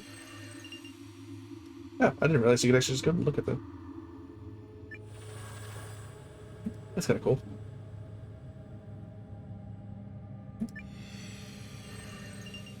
What are y'all doing, Kular? If any beings exist, they would have visited Regal 7 long ago, or at least have given us some indication of their existence. Western Kular residential area becomes a center of trade and commerce. Kular movies represent harmony on Regal 7. Ah, they moved from song to movies.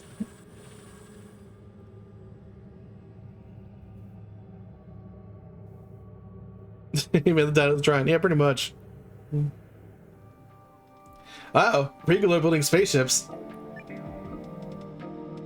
During nuclear confrontation between hostile factions of Regal 7, the Kular construct a spaceship prototype to send their best and brightest to the stars. The preservation of the species may depend on the crew of the Ark ship.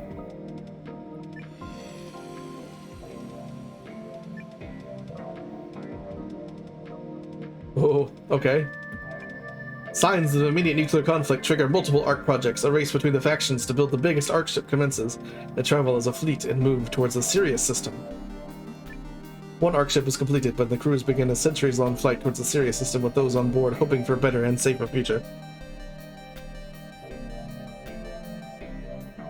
Well, the thought of the fact that an immediate nuclear conflict is kind of the one that worries me.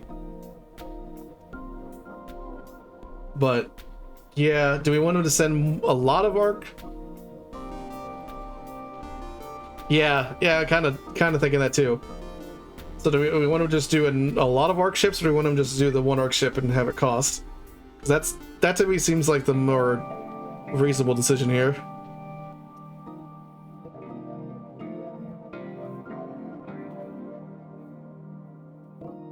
Yeah. Okay. Well, I'm just trying for the one arc ship. Oh. Kular traveling toward. Ah, interesting. 10,000 Kular. The arc ship begins its journey from Regal to the Sirius system. Oh, so it's like its own thing. Oh, that's cool. Look at it. There you go. There you go.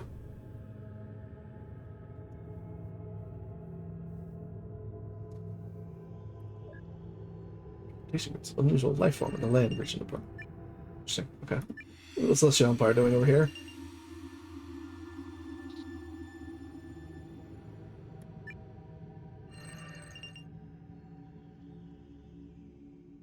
Uh-oh. Resource scarcity in 66 years. Oh no. There's too many dinosaurs.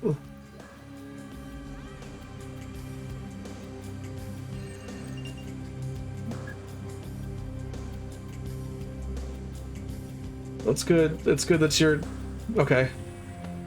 Thank God they got to do the nautical arrow first, but I'm a little worried.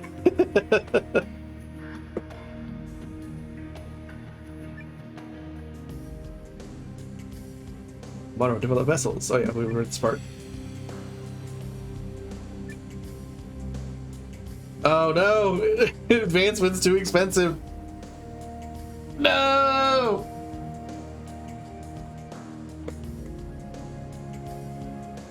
I think we kind of just have to give him wisdom and hope for the best.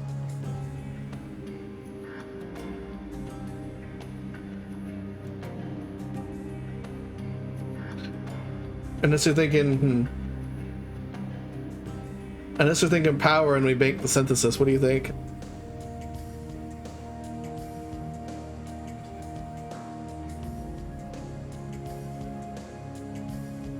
Wisdom? Yeah. Alright, we'll go wisdom.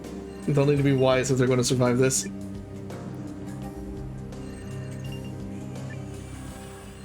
How's a little arc ship doing?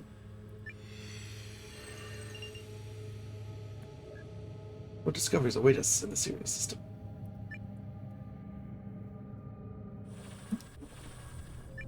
That's kind of cool that it has a...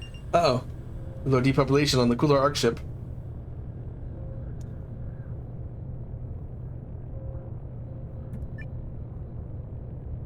The water circulation on the arc ship is inefficient and the water supply has been declining for years.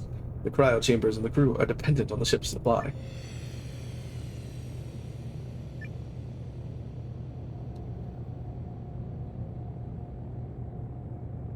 I think prevention this time will just be smartest because I don't want him to be dead. So,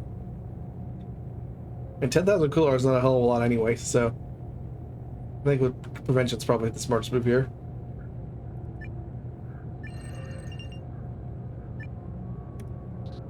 Where Kular arc ship rocket scientist dies. Several Kular arc ship officers are removed from the posts. Armed astronauts on the Kular arc ship are reassigned to non-military positions among the crew. That's really cool. The arc ships and stuff like that are like their own little separate bits.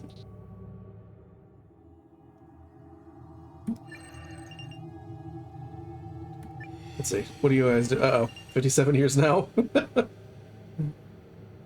Are the dinosaurs pacifists?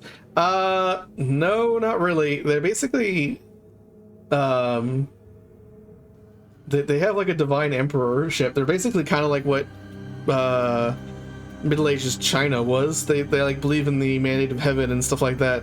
So they sing a lot. They really like riding on like essentially horses, although not horses, obviously, and believing in sort of the mandate of heaven. So yeah, they actually they literally are singing Mongol celestial dinos.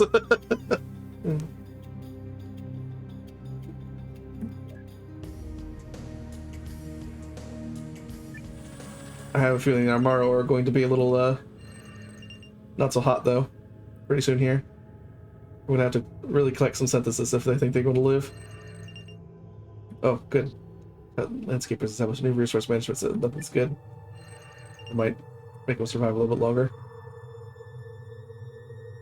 Are they peaceful? I don't think we've had a major war with them, like amongst themselves quite yet. Outside of the time that the Mongols happened, but even then, they basically signed a peace pretty quickly. Growth and regal.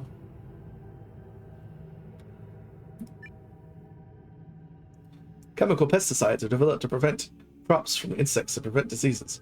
Widespread use of this technology will drastically increase crop yields with Gular. Yeah, well, that's a good thing. Yeah, we're not... Oh, it's not...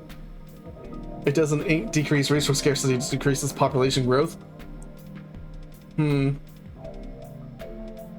Well, their resources are not actually all that bad. Like in 2,000 years, that's a pretty long time in this game as well, so... I'm thinking we give them their pesticides. What do y'all think?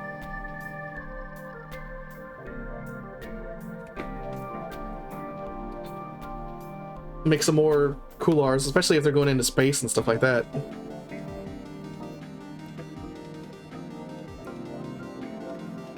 Alright, we'll let them have their pesticides.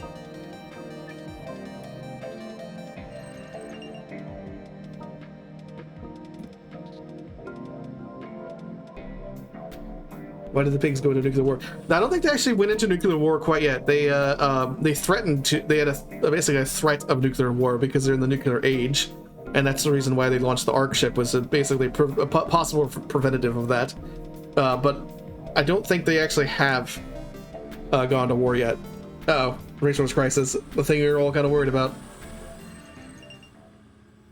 Scarcity crisis in Tau City.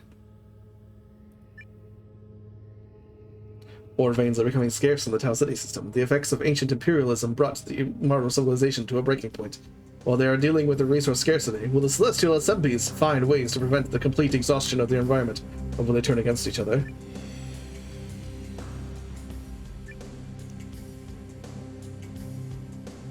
Uh-oh. Alright, so we have either crisis, which is scarcity causes discord and competition among the Morrow. Knowledge diminishes while the celestial assemblies of Tau City compete for the dwindling resources. Or we have war, which is the Morrow pick up their gunpowder muskets and fight over access to the remaining ore veins. Galleon fleets destroy entire imperial capitals in the so-called Ore Wars. You want war? Alright. Yeah, decrease pops so the races last longer. That's not a bad idea. They have a decent amount of people, and 7 million is not going to kill them completely. So, I think you're right. I think we're going to have to do some war here. Plus, it's the first time we've actually had like a major war happen, so...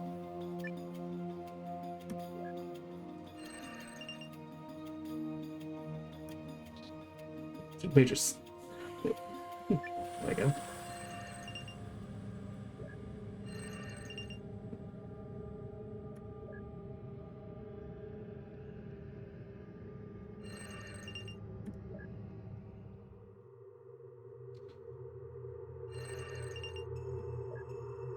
It's formed from ice and debris in the blue system. Oh, that's, I think... Oh, I see. Okay, so that's the radio signal that's going out. Slowly but assuredly. And this is, of course, our Ark ship moving to the Sirius system. Sirius has been quiet. Yeah, well, it's about to get the Ark ship, so it's going to be pretty loud here pretty soon. Because the Kula are going to show up there. They're about a little under halfway. Lumber yards on Tau City 3 increases, so that's not good. Uh-oh, Ark ship's having... Kular and Morton Joe wants to talk. An armed conflict threatens the Kular. Oh no! On the Ark ship. They're fighting on the Ark ship. The unbearable pressure of leadership on board the Ark ship leads to core officers entangled themselves in passionate love affairs. But jealousy over sexual relations now threatens to become violent unless the crew does something. They're having the fuck wars. There's a bunch of fuckboys on this Ark ship. Goddamn. Yeah, legitimately. They're about to do like total war over. How many people? 635 people will die in the fuckboy wars.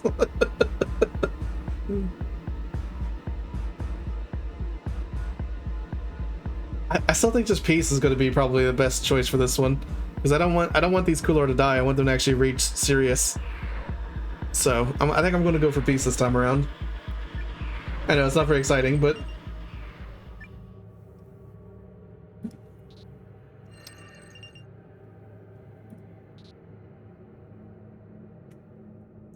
they have a little bit of resource scarcity problems too. Although hopefully they reach their planet before that it becomes a problem.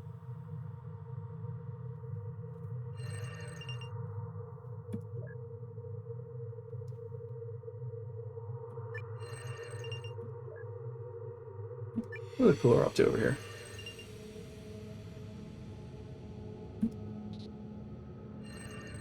7% large, new crystals area.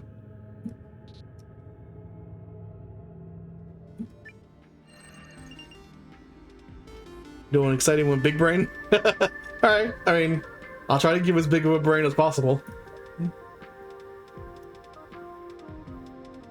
Oh, new technological age for the celestial assemblies. They too have reached the industrial age.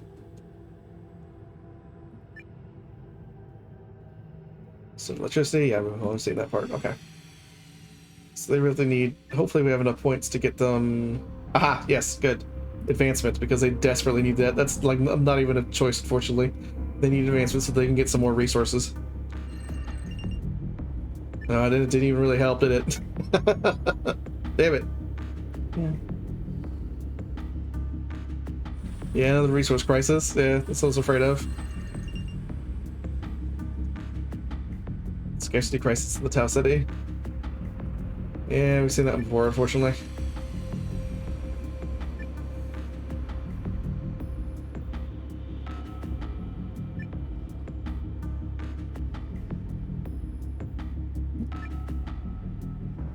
Yeah. So-called Cold Wars this time around. Yeah, I think once again war is probably the best choice for this one. It's sad, but there's just too many Maru and not enough stuff.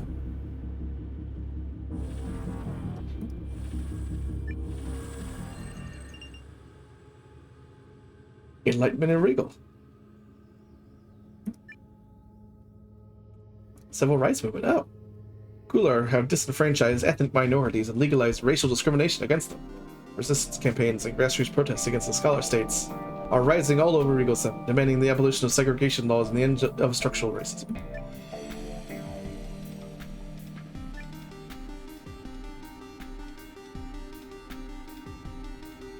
Oh, I would say, yeah. Discriminatory laws are abolished and Cooler society is transformed by the civil rights movement. Class systems are dismantled by settlements, land-based compensation, and communal restructuring. I mean, yeah, obviously. It's going to vastly increase utopia, plus it's just kind of the correct choice.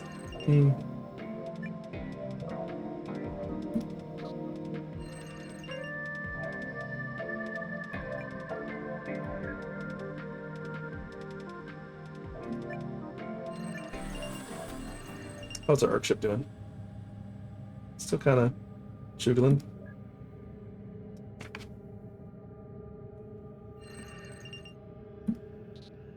Civil rights activists of Rico 7 inspire the Cooler to live peacefully. Members of the Cooler Arc ship crew recycle more than they consume. Excellent. There's a dust. What's happening over here on Sol? Climate change on Earth destroys a major plant species. Okay. Uh oh, more Arc ship developments. Oh no! The Cooler Arc ship's navigation instruments alert the crew to an obstacle. Arc ship is swathed in a vast cloud of pulverized space junk. The ship's unshielded thermal protection systems are highly vulnerable to microparticle damage, and the vessels will enter the cloud in a matter of moments. Oh no! Hopefully, I think we have enough points to save them. Yeah, good. We'll because this will kill basically all of them. We don't want that. Micro debris perforates many areas of the Cooler Arc ship, but all vital systems remain intact, and the crew survives. I want my Arc ship to succeed, damn it.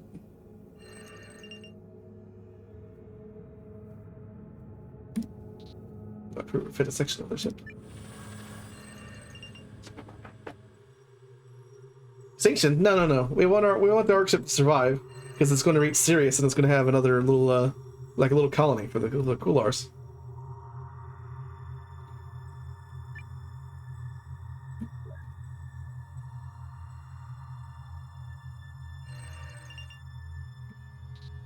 Music outputs represent harmony and test anything.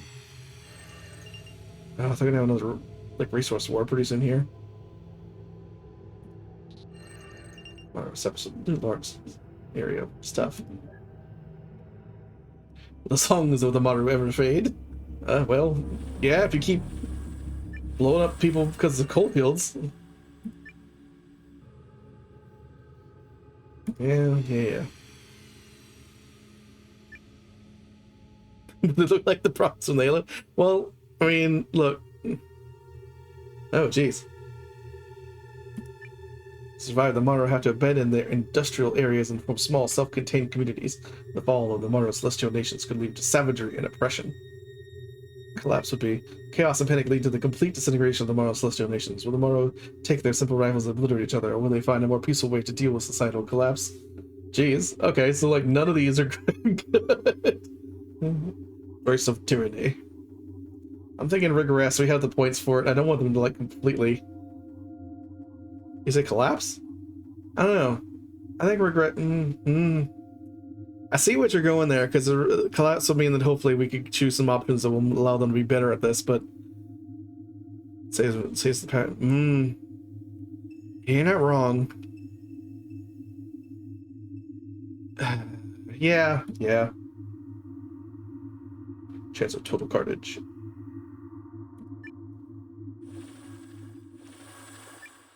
Carnage in Tau City.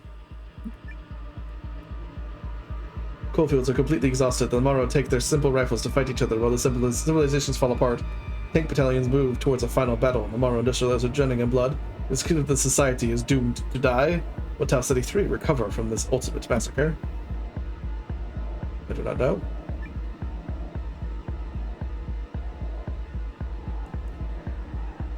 Ah, there we go. The rifle soldiers and tank battalions fight until their celestial nations fall apart. After a few painful years, the Monroe civilization becomes extinct. They do manage to spare the other life forms of Tau City 3, and nature soon reclaims the fallen industrial areas with life blooming among the ruins. I think, unfortunately, it's total annihilation regardless, sadly. But this one at the very least might lead to, well, I don't know, let's say final shutdown among the Monroe ends with the poison gas that destroyed industrial, and only a few remaining tank battalions can be found on the wastelands. Oh, you know what?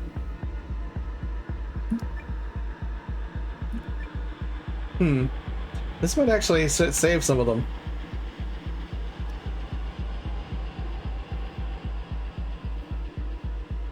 Yeah, let's try the regular development one here, because that might actually save some of them.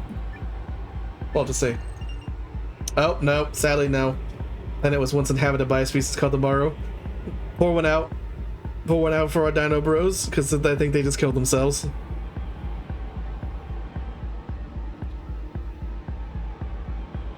The Monroe, who used to live in the Tau City system, eradicated themselves in a...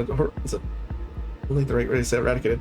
It was a horrific battle. This cruel war was triggered by coal wars, environmental destruction, and loss of resources. The Monroe left nothing worthwhile behind, just a barren wilderness on Tau City 3.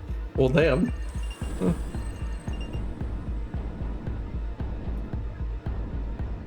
Well, at least our cooler guys are doing alright, but yeah, pour one out for the Tau City bros.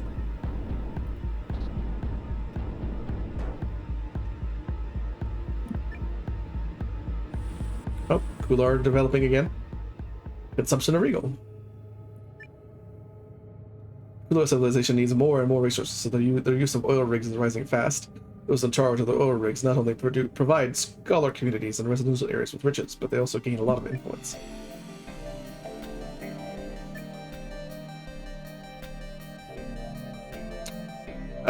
Yeah, prevention's almost certainly where we want to go here, because we don't want a repeat of what just happened with Amaru. The 1,000 years is a decent amount, but it's not nearly enough to want to be playing with. Yeah, we don't want him to end up like Morrow, yeah. What if we will go to war no matter what? I don't know. That's kind of what we're trying to figure out, I guess. We'll fight always for equal rights of every Kular.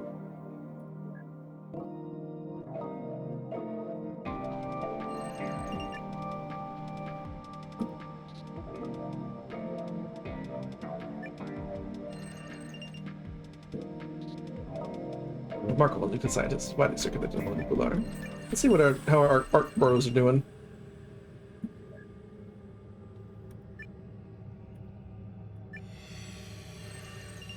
I miss the singing dinos too. I was hoping we could survive, have at least a few of them survive, but sadly that's just how it goes sometimes.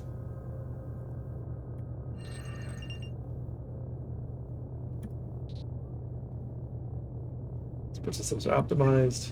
Good stuff. Cool.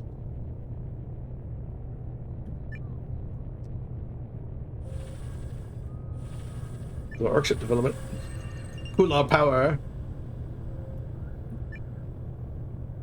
Armed astronauts of the arc ship work out how to parachute directly from orbit onto the surface of an atmospheric planet.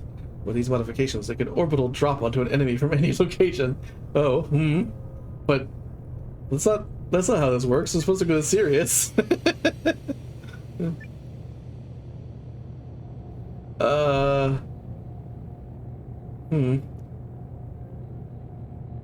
Space monkey with knife. Paratroopers become the dominant faction of the arc ship, and soon every member of the crew is trained in orbital airdrops. Orbital paratroopers training and equipment increase the combat strength of the arc ship. To be fair, increasing combat strength of them is probably not the worst idea if they're going to land on Sirius, because they might have to deal with something. But I don't know if I really want them to be like all about stuff. I don't know. You know what? This sounds cool. I'm gonna go with this one because it kind of sounds cool. Angry spaceships.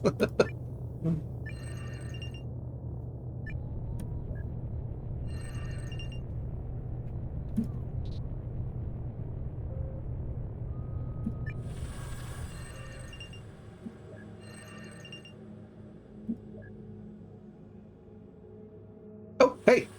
Evolutionary event. Ah, on Earth. Here we go.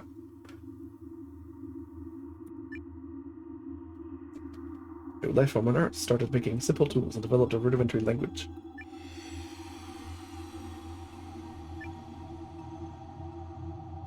Alright, is one of these just humans? Yeah, okay. That's kind of what I figured. What? Oh, dinos! Actual dinos this time.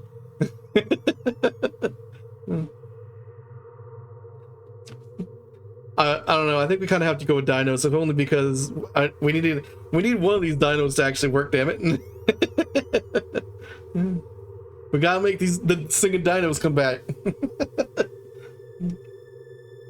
Yeah, I don't think I'm going to get any pushback from chat here about dinos. So, Earth is home of the dinosaur tribes. That just sounds rad already.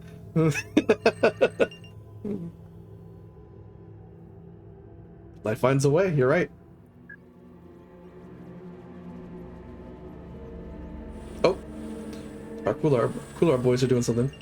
Regal's building spaceships again. Advanced chemical rocket engine technology. The nuclear scientists of Regal perfected the construction of chemical rocket engines. These engines are needed for a possible journey to the Alpha Andromeda system. Kular start to train armed astronauts, construct analog robots for the mission, and develop advanced relay computer systems.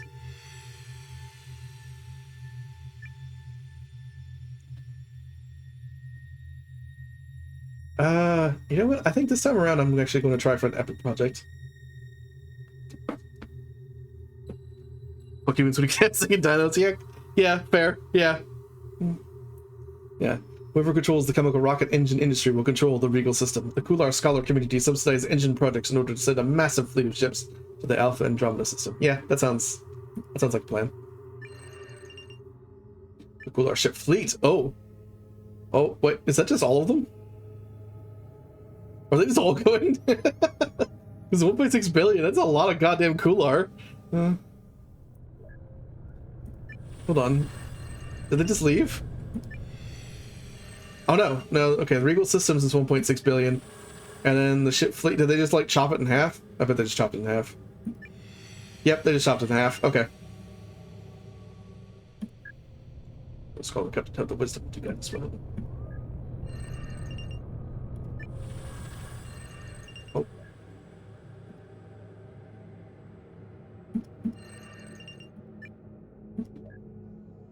Oceans.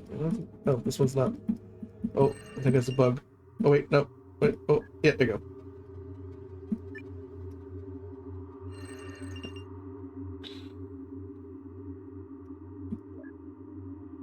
And so establish a new tribe.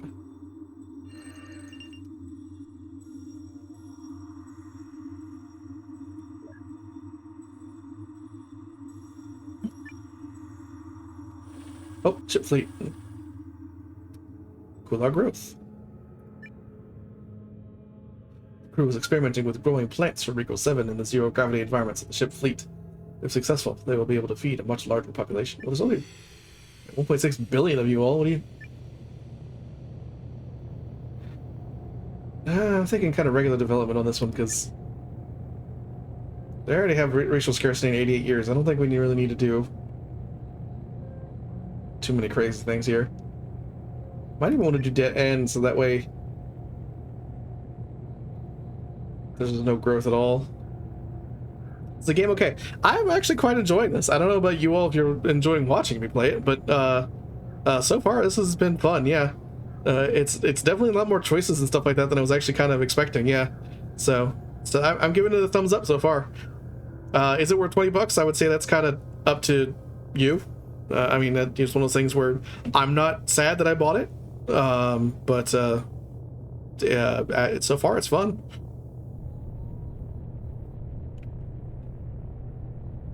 Yeah, it's one of those things where I would at the very least maybe wishlist it and buy it on sale.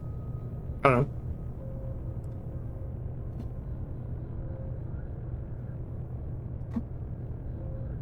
So,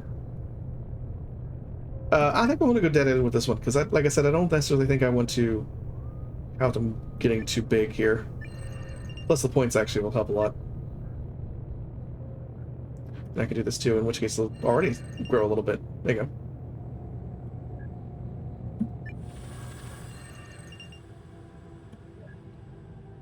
Do a cooler ship fleet scholar. How's our dinos doing?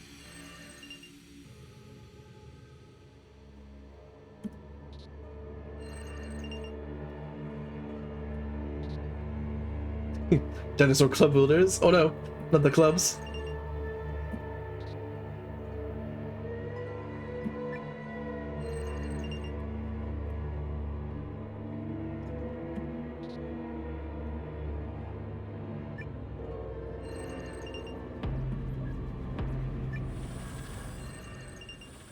Oh! The Ark ship reached Sirius. The Kular arrive on the Sirius system. The Ark ship attempts a landing on the surface of Dogstar in the Sirius system. Dogstar. As it enters the atmosphere, the ship's rudimentary design can't handle the landing conditions. The crew loses control. Oh no!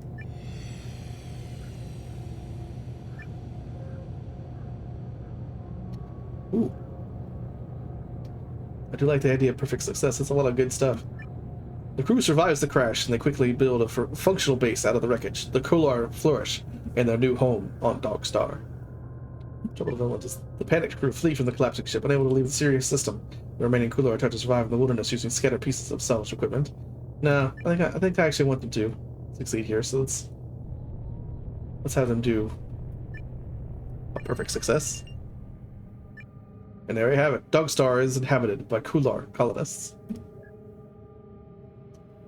Kular begin to make the Sirius system their home. Kular stranded colonists. Of course, there's no injustice in Sirius. The borders of the Sirius colony are disconnected from the law of the established Kular stranded colonists. Colonists and outcasts compete over valuable planetary resource fields. Personal justice and revenge is commonplace in the colonial frontier.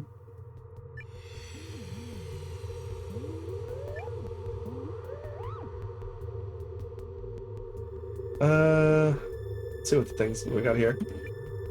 The cruelty of the frontier years past, the factions of the colonies make arrangements with the cooler outcasts. Or the colonial factions of Sirius sent out circuit judges and commissioners to end the vigilantism of the outcasts. We could probably afford to get a little less utopian for these guys, but what do y'all think? Should we splurge on the prevention, or should we just go for the regular development? Regular development? Yeah, I'm kind of thinking the same thing. Yeah, down to about 8, so kind of halved it, so that's not too bad.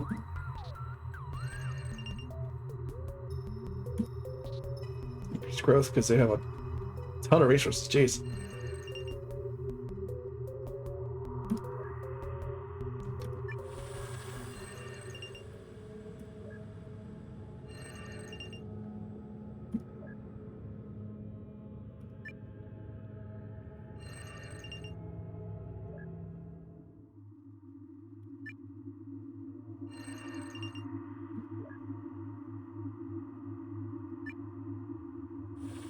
More scientific new technology ways.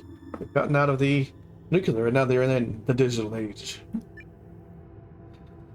The Cooler are now connected via complex computer systems, satellite networks, and mobile communication devices. Preliminary genetic and biodigital experiments could lead to the health improvements and longevity, but caution is advised in these and other uncharted territories.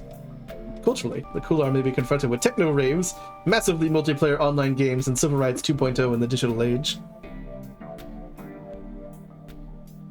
What was that weird thing? I don't know what weird thing.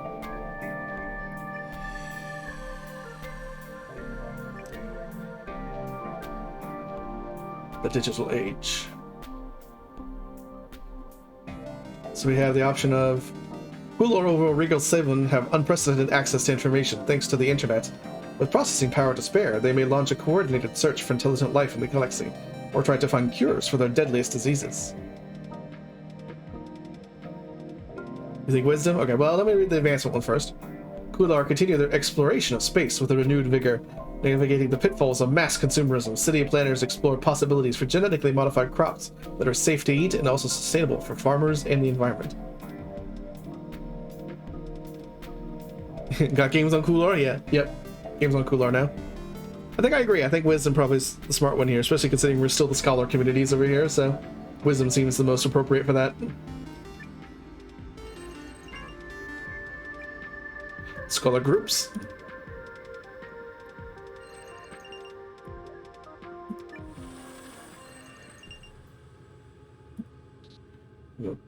Colonial planners. Oh, dinosaur development. Knowledge and soul. Oh, can we tell them to start singing? Oh no, they're doing tattoos. It's a rite of passage during adolescence. The dinosaurs tattoo their skin with vivid details about the history and knowledge of their people. The art of creating these tattoos is passed down from generation to generation. Tatted up T-Rexes? Yeah, pretty much.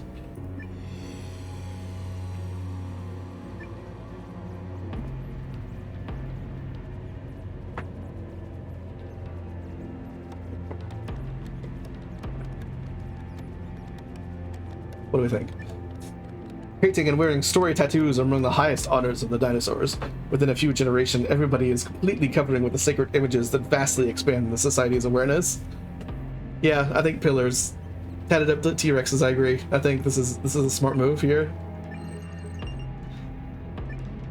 The wise folk of the Marked were revered for their ability to tap into the spirit realms as their tattooed gods, beasts, stars, and their people. The symbols revealed an individual's true nature, as well as strengthening cultural memories within ancestral sagas. The inhabitants of Earth are now known as the Marked due to their intricate and distinctive tattoos. The Marked go to fear their ruthless chieftain. Cool. The design principles inspire the Cooler to modernize the appearance and function of everyday objects. Colonial friends establish a protected land region on Dogstar. The Marked tribes. I also just like the name that they're just now called the Marked.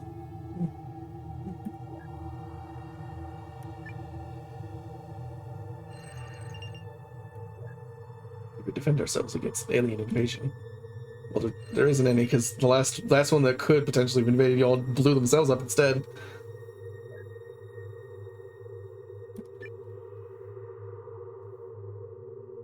Ah, the cooler ship fleet. Cooler efficiency. Incosaurus Rex, yeah, pretty much. Protocol implemented by a brilliant logistics officer could lead to far better management of resource storage on the Cooler ship fleet. Can the onboard relay computer handle the instructions?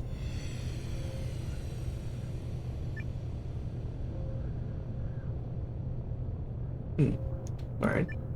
Logistics Officer Protocol is extremely effective. It forms the basis of the new operating system of the Cooler ship relay computer. Oh, that's actually probably necessary, considering their resources are real bad. They still have a pretty long way to go. Yeah, in fact, well, let me read it first. The relay computer needs to recalculate the day-to-day operations of the Cooler ship fleet's journey, but can still run the complex logistics officer's protocol on the side. Nah, I think they kind of need this, so I'm gonna go for full-on civilization pillar here. There we go. Yeah, that's much better.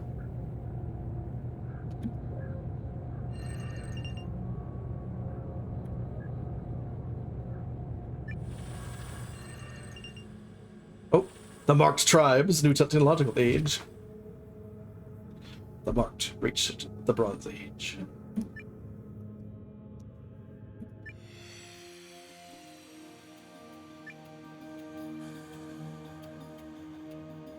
Oh, I might have to do some advancement here. So I don't necessarily want to do power because they're already pretty dystopic, unfortunately.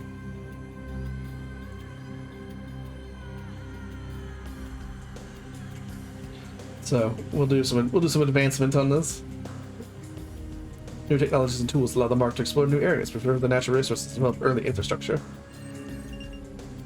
Plus, it will vastly increase the resource scarcity, so hopefully we'll have a return of people having fights over resource wars.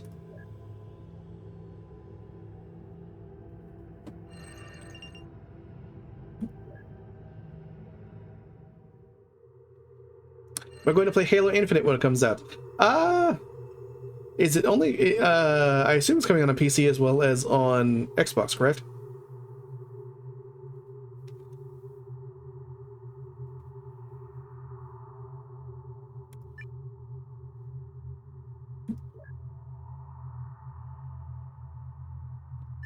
Because if it is coming out on PC, I might.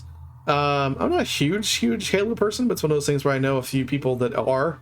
So I might just play... well, actually, the Infinite multiplayer is free to play, isn't it? So if that's the case, I may actually play it with a few other friends and streamers that I have. So I don't know if I'll play through the single player campaign, but the multiplayer being free, yeah, would be nice. So I do own the Master Chief Collection. I have not done a heck of a lot with it, but I do prefer the multiplayer in Halo over the single player personally. So if I do anything with it, it would probably be the multiplayer in Infinite.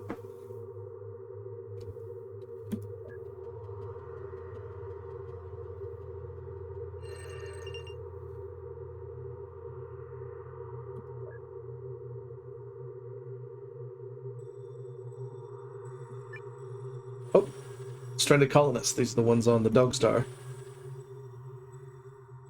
Sirius is sending signals into space.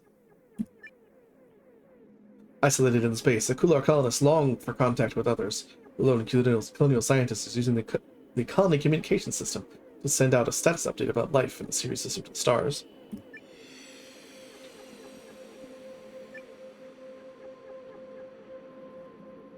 Oh, well, I think just a regular signal would be alright for this one, considering... Yeah, I was gonna say that sending back a thing saying, hey, we're actually alive, probably would be alright. Hopefully. I guess we'll see, but hopefully that's not too big of an issue.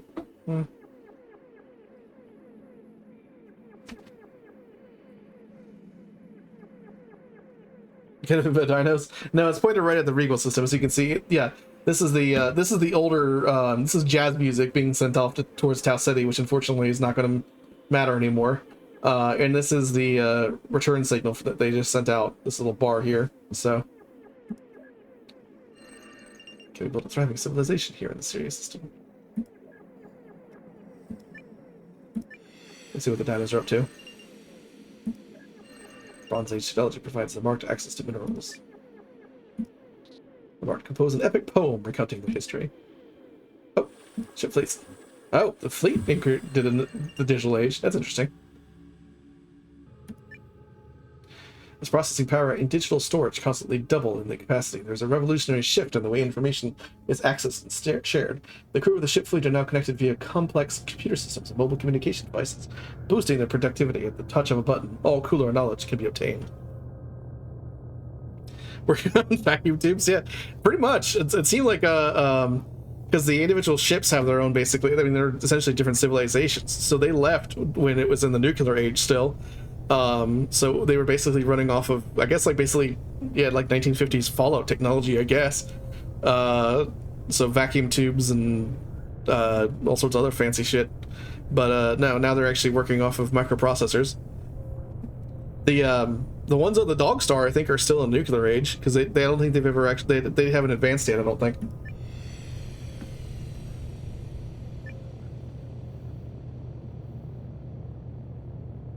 Well, guess I'll have to work towards advancement here because we're not doing power. That seems a little dangerous. I don't have enough for wisdom, unfortunately. Ooh, rocket scientists. All right.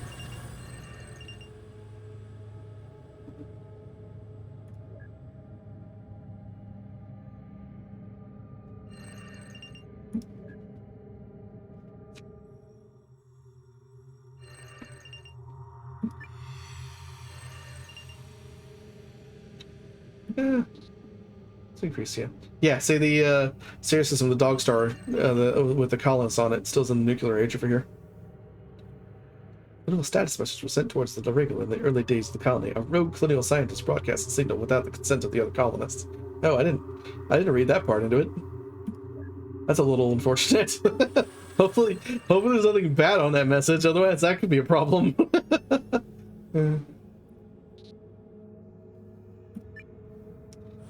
Large color groups.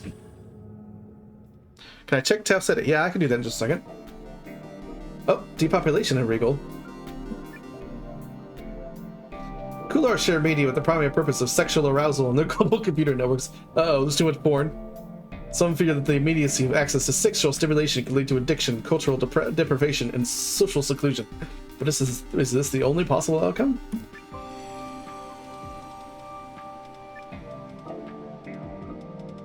Oh, I can't do prevention. Online pornography only inhabits a niche in the culture of the Kolar. Many ignore it, or integrate the media into their lives in a healthy way. Still, a segment of the population secludes themselves from society, leading to a small drop in population numbers. If I was gonna vap, yeah, pretty much. Yeah, I'm 50% growth and 4.1 billion of these guys. I'm not terribly worried. I might actually do this one. Which is just the Kular get real goddamn obsessed with porn. Only because, I mean, it's also kind of funny. So, that 20 points for a pretty decent decrease in their growth. Yeah, let's do that one. Oh, that's not even all that much.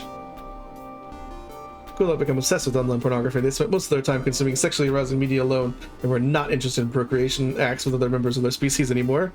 Kind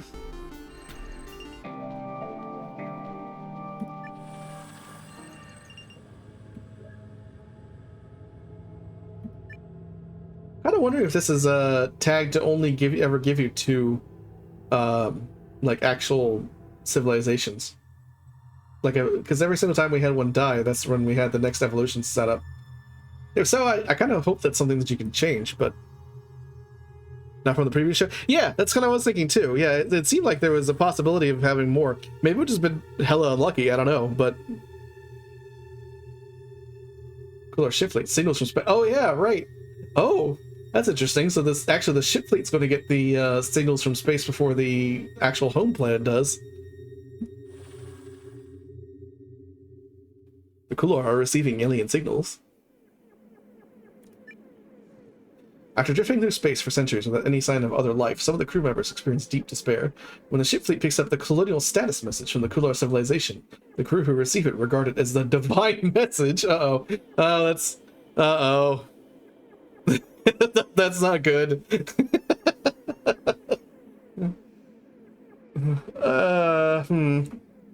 Yeah, guys are worshiping ourselves. I mean, they're worshiping another, I guess, aspect, or like they're worshiping like the colonial experience, essentially. So what are our options here? Enthusiasm, which unfortunately I cannot do. Ignorance. The crew wakes everyone aboard the ship fleet to present the glorious news about the colonial status message. Thinking the isolation has made them hallucinate, the other Kular forces them into cryo sleep.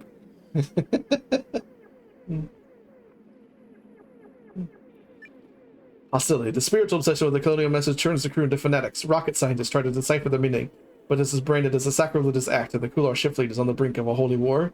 Nah, I don't really want to win a holy war. There's a lot of Kular to fighting each other in space. I think we should probably let's just lock them in this cryo sleep and just pretend this never happened. The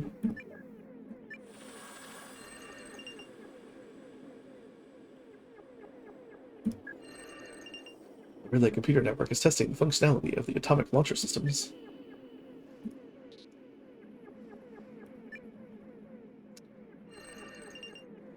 Oh, Tau, right.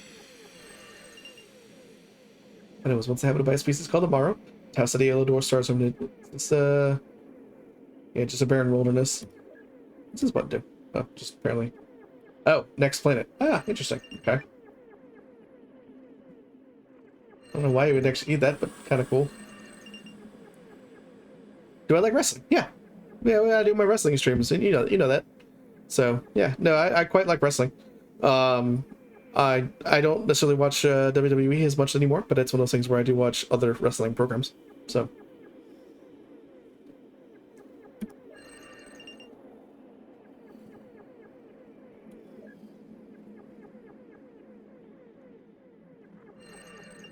External planetoid enters an orbital pattern in the movement system.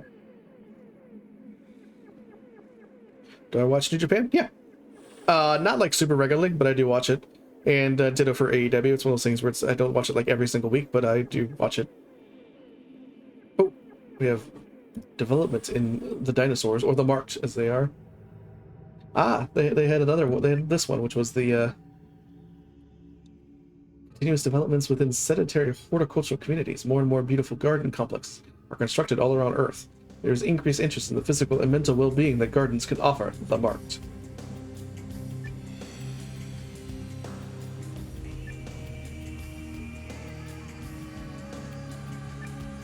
Gardens are seen as an essential part of any healthy society. Every settlement on Earth is now surrounded by extended, beautiful garden structures. Only very wealthy rulers can afford to adorn their palace with gardens. On the upside, this results in garden design becoming a highly revered art form.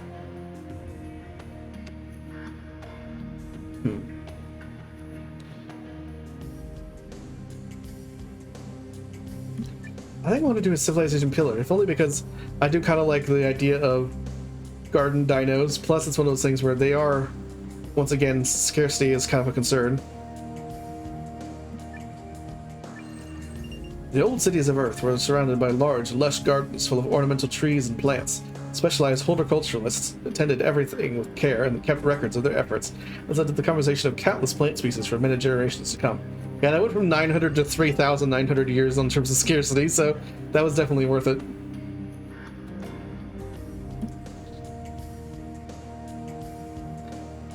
Did I see when Nikki Blackwood came to AEW? No, unfortunately, I think I missed this week's AEW, so I did not watch this week's. So.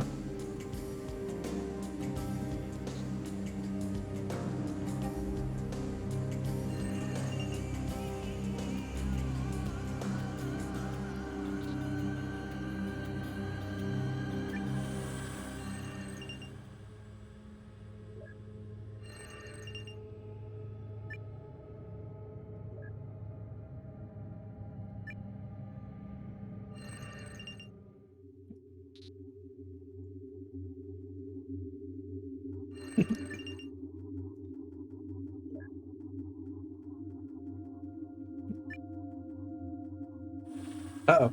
Stranded call. So these are Dogstar folk.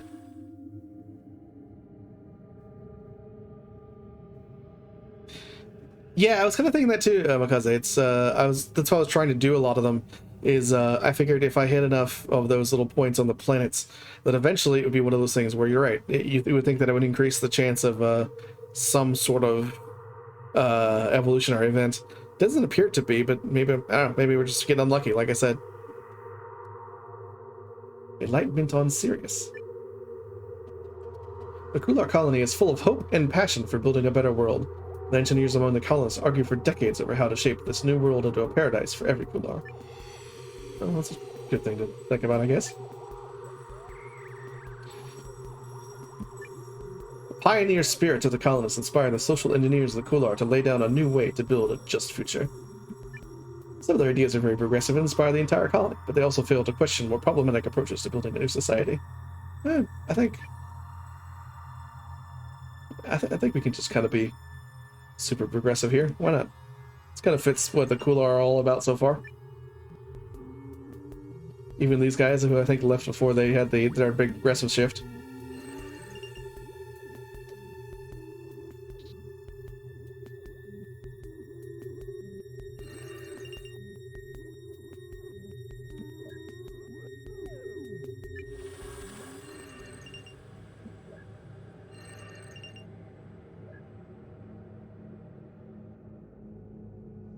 Oh, the dinos have reached the Iron Age.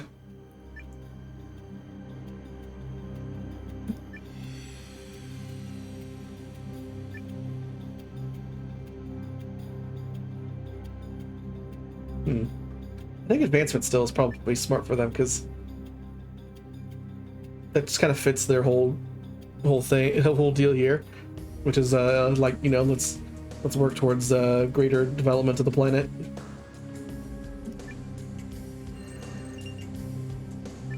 We already had one species of singing dinos that unfortunately ruined their planet and thus themselves.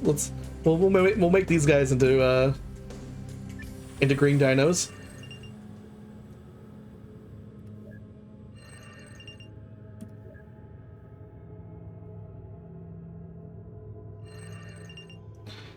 Tattooed eco-terrorist dinos. Well, hopefully not so much on the eco-terrorists, but I guess they are a little dystopian, so it's not impossible.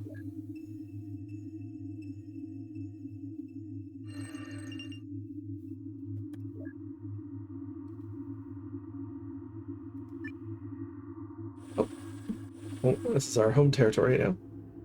Assumption of Regal again. Cooler engineers start injecting pressurized liquids into the deep rock formations. Oh, they're doing fracking. Rock formations of Regal 7 to gain access to fossil fuels trapped in the sedimentary shale. This technique uses huge amounts of water and releases methane into the planet's atmosphere. The Kular scholar groups want to implement large-scale fracking in order to provide the people of Regal 7 with natural gas as an energy source. Yeah, I think you're right. I think doing more of this. So maybe I'll focus on doing the big screen kind of thing and see if that gets us another evolutionary avenue. But yeah, I'm gonna use this on this one because they are already pretty low on resources. I'm not having them do fracking and make that even worse. See if we can revive our stinky daggos. Maybe. Yeah, possible. I don't know.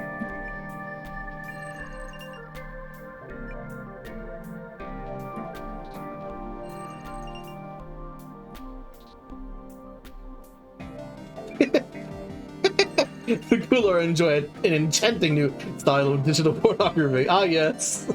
The finest of arts.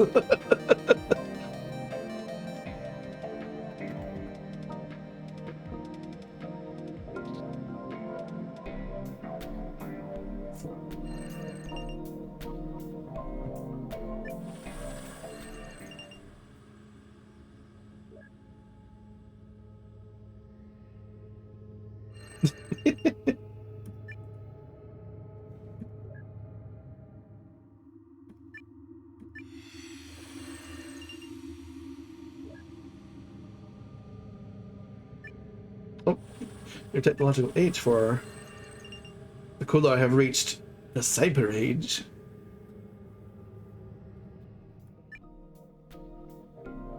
its rapid advancement in artificial intelligence technology and augmented Kular, the civilization undergoes drastic changes and reaches new milestones in science, engineering, and the arts. Yes, Cyber 6, yes. Almost certainly.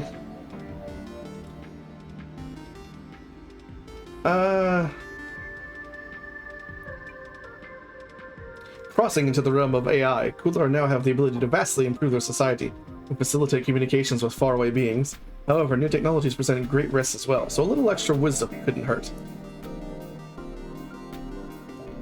Or, the Kular focus on innovations and engineering.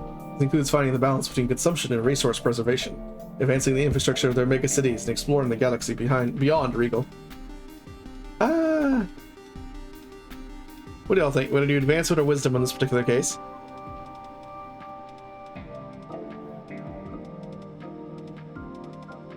Wisdom? Wisdom? Okay, yeah. That's fair.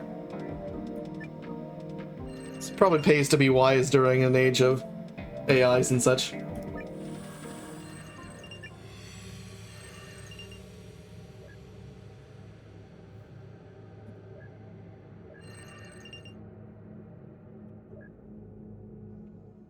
We're gonna focus on Tau City here and see if we can get any movement on. Oh! Ship fleet development. Will our power. The engineers of the Kular ship fleet try to use the ship's computational capacity to generate a very detailed space battle simulation in case there are any hostile encounters in the Alpha Andromeda system.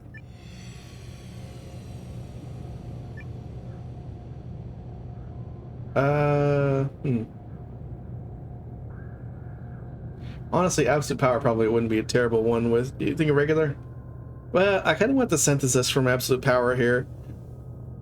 And I mean, they're not going to be showing. Thankfully, the area that they're going to is not currently occupied. It's not like they're going to the Soul Planet. So, program is the crucial simulation software becomes the new scholar captain of the ship. Improving military simulation and digital warfare is now their main directive.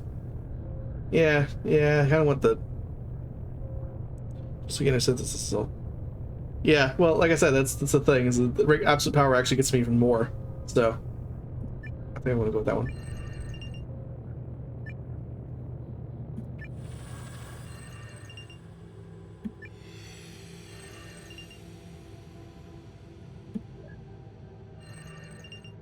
Earthquakes open an enormous rift. The wind patterns create marvelous structures on the surface.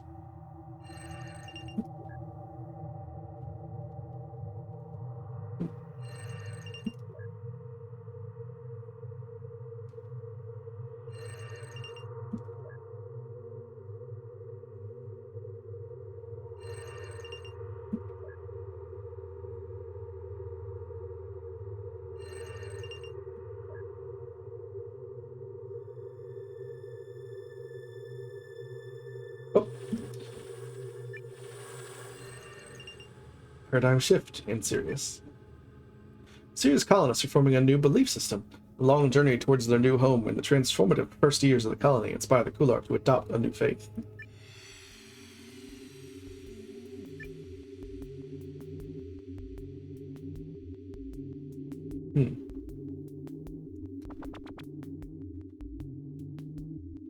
We could do cultural expansion in this particular case because we do have like there's a hell of a lot of resources on this planet. And increasing the population of this colonist, it would not be a terrible idea. And plus, 60 is a hell of a lot to go through, and I don't want to decrease their utopian value too much.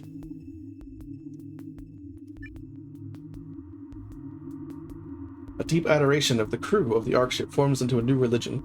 The colonists established traveler churches all over Darkstar, worshipping the scholar captain in the long journey that brought the Kular here. I just want to read the text for this one. Community calling themselves the Siri merge scientific and philosophical ideas with a deep admiration and love for the new planet and its inhabitants.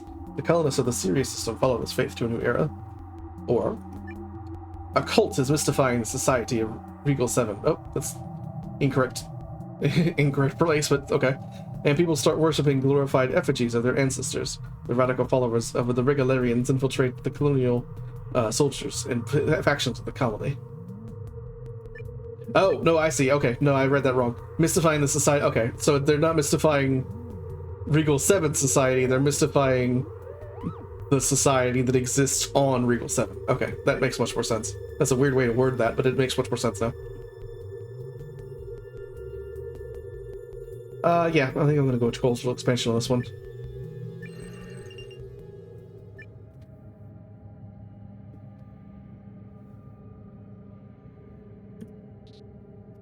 Dogstar is home of the Traveler Churches.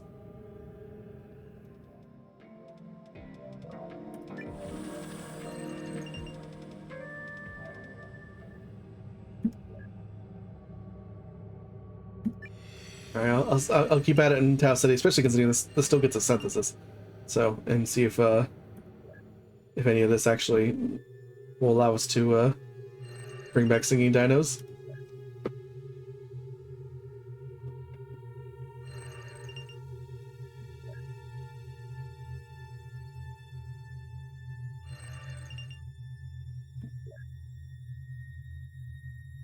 Oh, ah, here we go. This is the signal. This is the signal from their colony that just yeah, got to the homeworld finally. Regal is receiving alien signals. Cybernetic sensor implants connected via brain interfaces now let the Kular pick up radio signals all around them. A strange side effect is that they are able to listen to the colonial status message of the Kular civilization.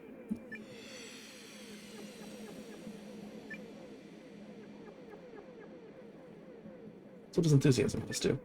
The Kular are very excited by the colonial status message, and the entire population's implants themselves with the cybernetic sensor devices to listen to this message from the Kular. A firmware update to the cybernetic implant filters out the signal after the first users complain about it. The message is lost afterwards.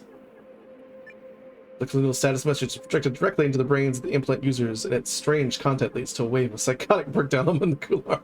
No, I don't want that one. I think I actually want enthusiasm for this one. As much I know it's going to cost us a lot, but it does a lot too. And plus, the important bit is that they're going to send another radio message back at them, I think, which is also cool. So, ever since they were able to receive the colonial status message from the Kular, all Kular connected to a cybernetic sensor device of the brain to be able to listen to any alien signal from the galaxy.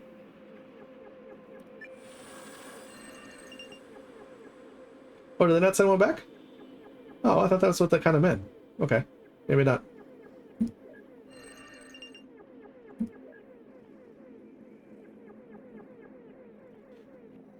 Oh, a little bit of it for the growth and soul.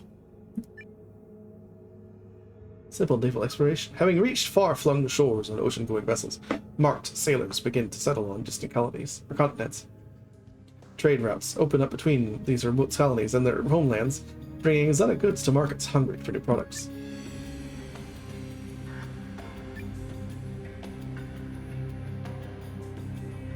Ooh, no, I don't really want them to do Civilization Pillar anyway, so that's actually probably good. Funding these long sea voyages is risky, though the marked are willing to gamble on these explorers are often rewarded with wealth and prosperity. Or, with so much wealth being transferred along trade routes, pirates begin to target the ships of these explorers, and mark cease their trips into unknown waters. Yeah, I think regular development's probably smart, because that'll increase growth, but it should increase it like too high. Pirate tattooed equal living dinos. Yeah, basically. Ooh, resources are getting a little low, but still within 1,000 years, so it's not too crazy. Oh, there we go. That'll boost back up a little. Yeah, there you go.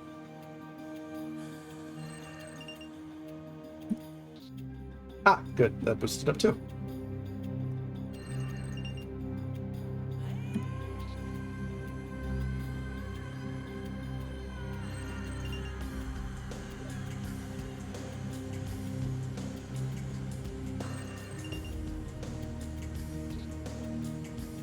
I want to decrease their dystopic nature a little bit if I can help it.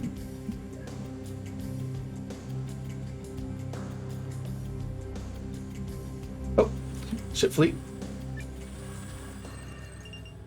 Kular injustice.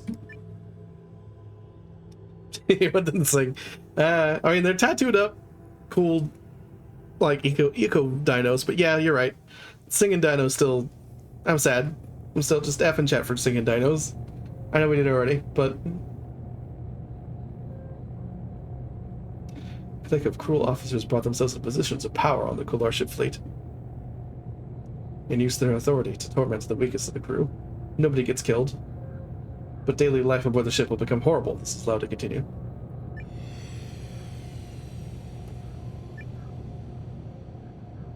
Ooh, can't really do prevention. It's only going to cost us a little bit of utopian. It's not too bad.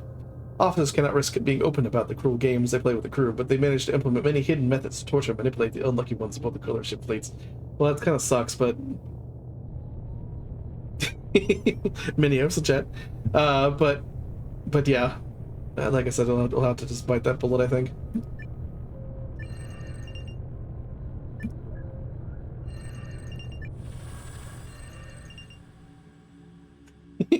Alright. That's enough F's in chat. We're all very sad about the dinos.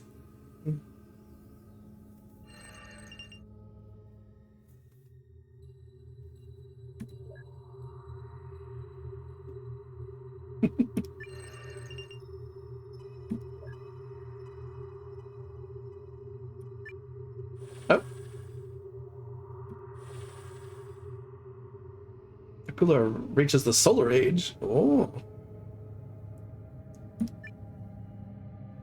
Overcoming previous limits of propulsion and engineering, Kular are now able to build ships capable of exploring and colonizing their own solar system. Advanced AI are built to escort them on their journey, while mastery of genetic engineering allows Kular and their crops to adapt to the new colonies. Solarpunk? Yeah, I would assume so. Oh hey, it's finally got a shirt.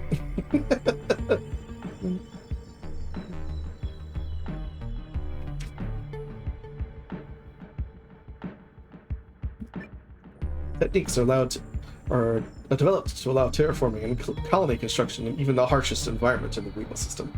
Yeah, it's probably... Unfortunately, we can't do wisdom. I would like to do wisdom, but we'll go with advancement this time around.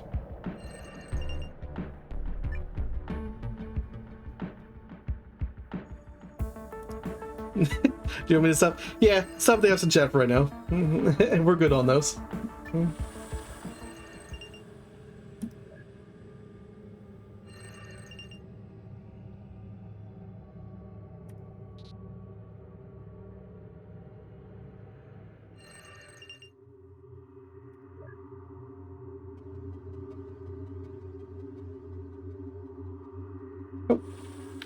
The traveler churches.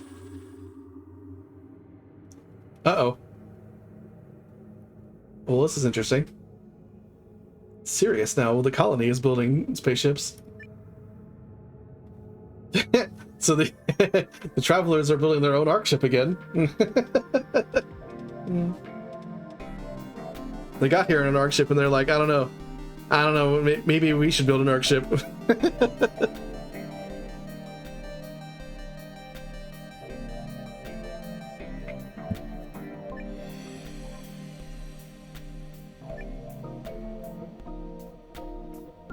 What do you think? Should the traveler churches build an Ark ship?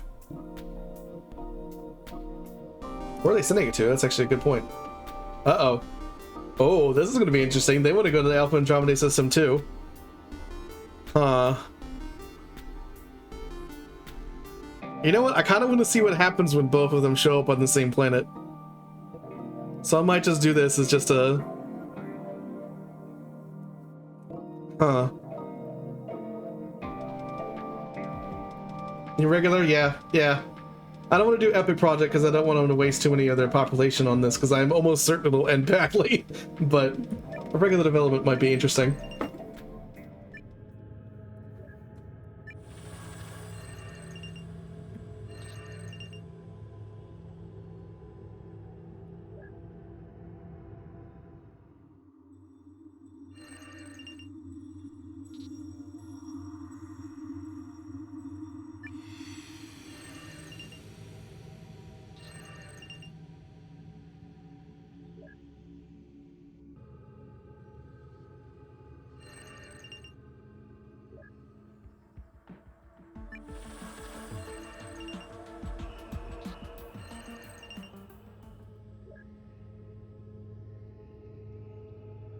Yeah, Regal is. Ah, finally, the Traveler Church has reached the digital age.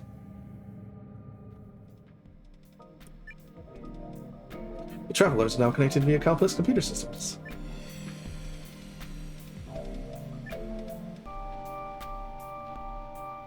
Oh. Yeah, advancement again probably wouldn't be the best idea anyway, so yeah, wisdom probably would be smart. So we'll stick with wisdom.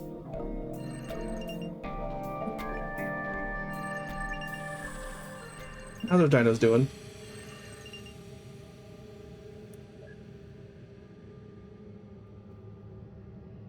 Jump the arc ship. Uh-oh. Design flaw in the air filter system of the arc ship leads to life support failure. It's just a matter of time before the travelers on board suffocate. No, I'm one away. No! I think we'll have to do RIP. We'll have to only have minimal survivors. Sad. Sad days.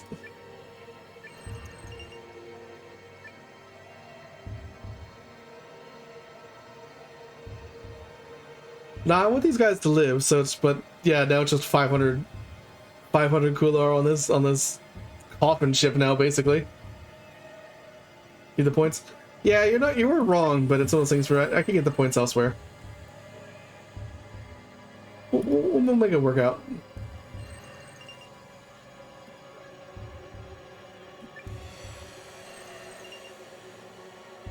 How my dinos doing?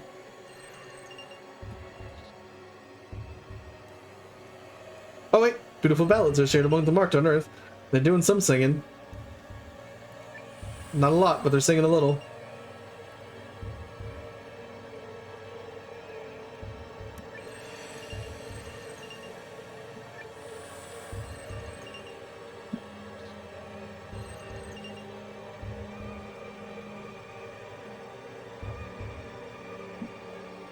He says, "Spaceship Dennis, we're working on it." Ah, there we go. Alpha Centauri. Yeah, I'm still surprised nobody's actually tried that, but we go to Alpha Centauri there. Uh-oh, depopulation unsolved. Through force or necessity, most marked become serfs to their local landowners. The life on the surf is cruel and short, requiring hard labor for their masters in exchange for protection on a small plot of land to maintain their own subsistence.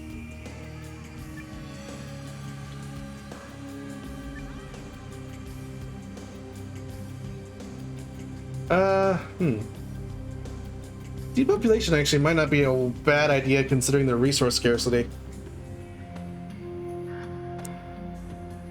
But at the same time, I'm not sure if I want to engender feudal serfdom, but you know what? Plus 20 points also. Yeah. Sad. Feudal dinos. I played BitLife. I have not.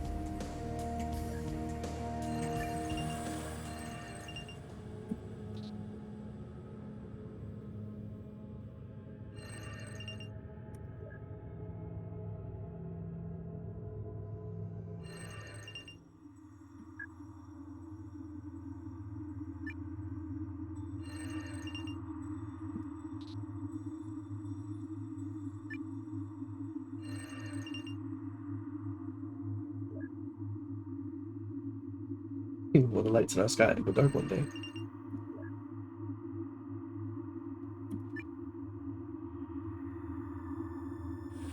Oh, this is the ship fleet.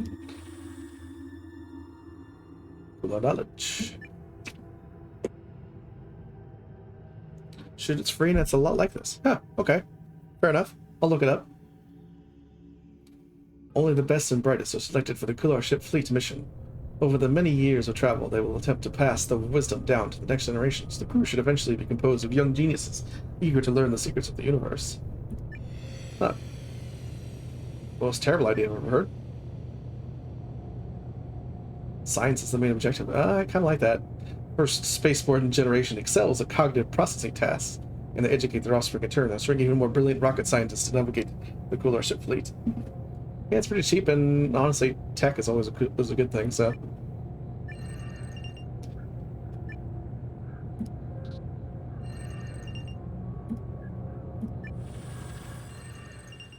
Hilariously, I think our arc ship is going to get there before the ship fleet does. It's going to be an interesting one to figure out what happens there.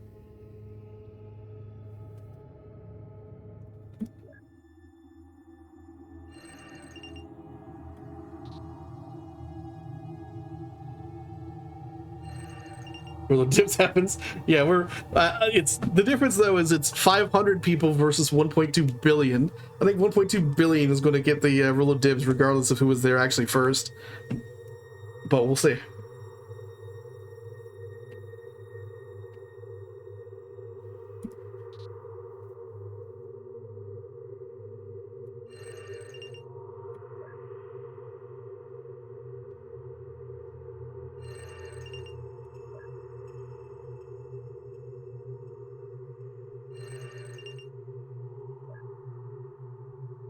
The rule of dibs is sacred and irrefutable. Yeah, well.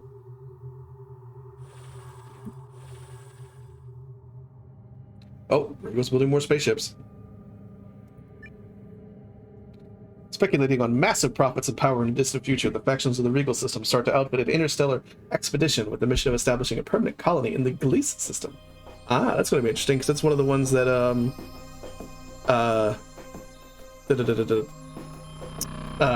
we had our first... Those are the bugs.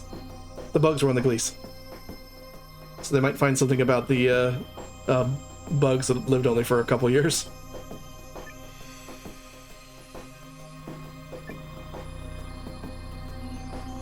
Let's just make this a regular development here.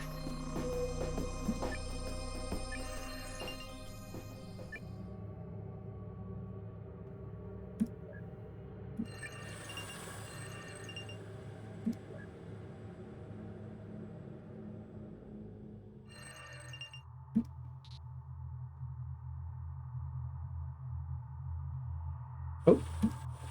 Traveler groups are up to... Is this... Yeah, Cyber Age. We get up there pretty quick.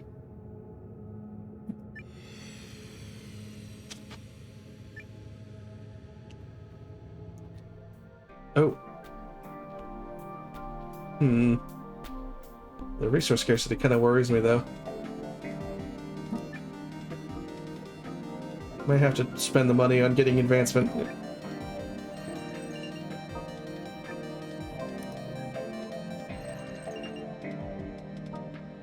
Well, before we killed him. Yeah, that's true, I guess. They didn't die out so much as we did actually just say, like, nah, we don't really care for these people.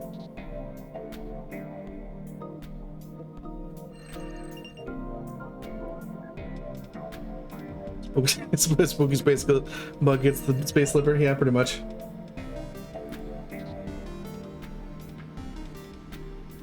I'm kind of focusing on them because the resource scarcity is... Oh! Well, Colonial Obsidian. Is this the one... Is this the one that's only like 500 people left? Shooting at the fusion reactor on the Kolar... Oh no, this is the one that I think that just left. On the Kolar Colonial Expedition develops a tiny undetected fissure. I have a feeling that once again we're going to be... Yeah, dealing with minimal survivors. Yeah... Rip all of those Kular. This is 500,000 this time instead of like 500.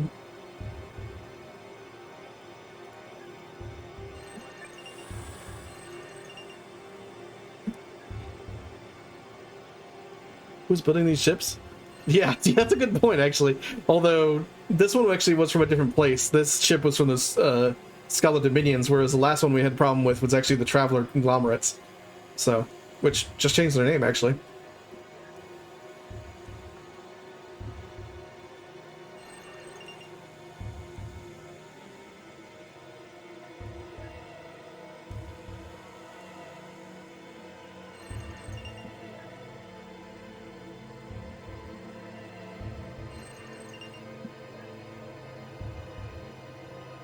Oh. Dinos have reached the nautical age.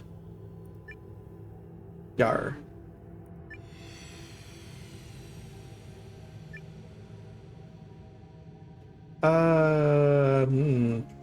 Would have liked to do advancement again, but wisdom would work, I suppose.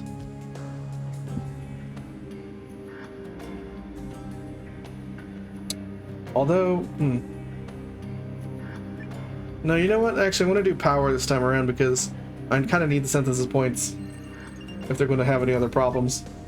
And, well, that will cut into this topic a little bit. I was working that back up, so that's not too bad.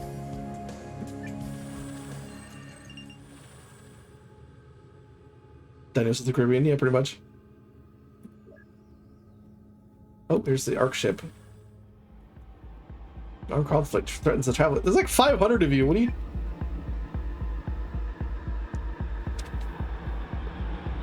Hostilities break out between the two factions of the Traveler Ark ship crew. Sea Traveler astronauts on both sides prepare for the worst. Armed conflict inside the spaceship could jeopardize the mission.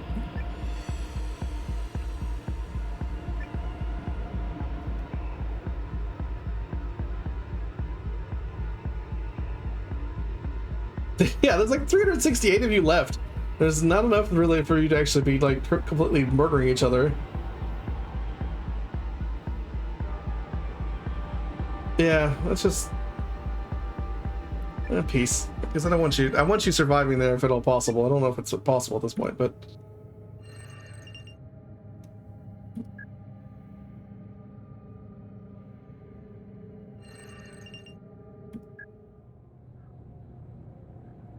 oh, uh-oh. Like some more of them died. They're down to 161 now on this Ark ship. I don't think it's gonna make it, but we'll see.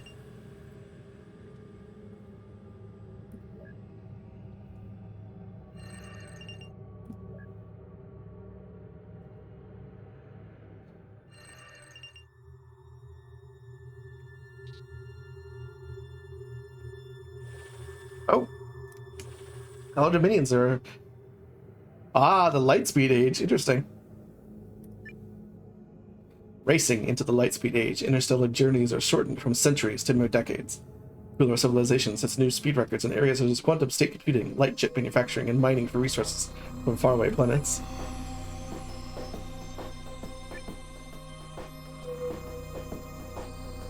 Yes, the new ship main will get there before the two before it. Yeah, pretty much.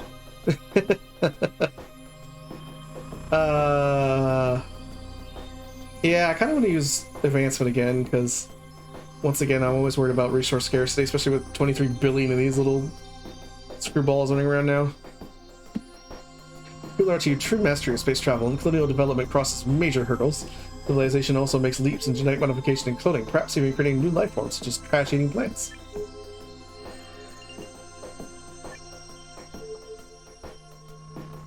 Probably 23 billion when they have porn addictions. Well.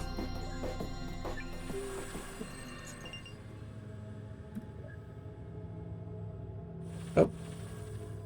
Ship fleets just reached the Cyber Age.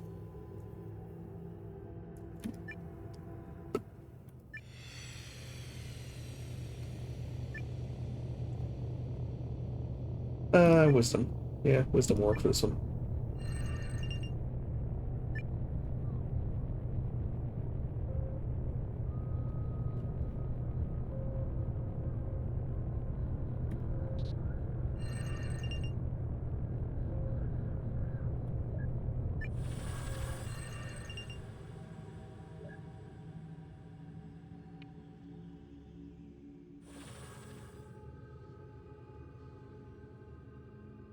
Conglomerates have a developed event. Okay. Paradigm shift is serious. With advanced bioarchaeology and new replication techniques, travelers can now create clones of long-deceased monarchs from the ancient past. An interesting moral and legal challenge awaits the traveler conglomerates if these royal clones make any claims to own property, or even rule over the territories on Dogstar. Well, that's a...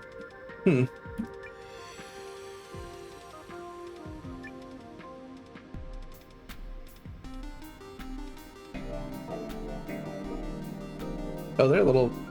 That's a little worrying. Yeah, we'll go with cultural ascent, because at least will get us a little bit of resource stuff as well. Cloning of monarchs becomes a trend in Sirius, although they are legally powerless. The anachronistic royals become celebrities and awaken public interest in science.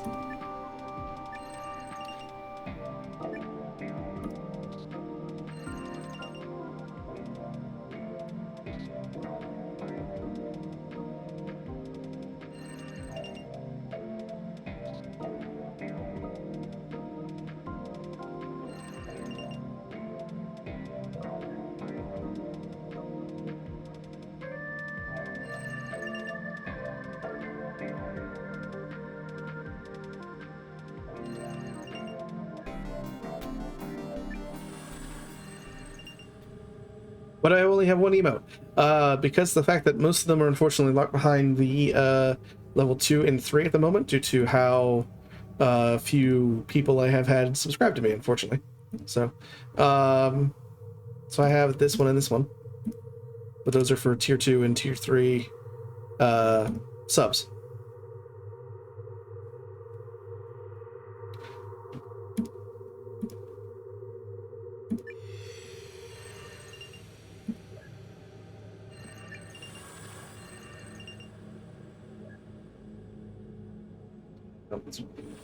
See, it might need to save unless it saves automatically here, but let's do this first. Ah, our conglomerates reached the solar age. Good. Just got the random email.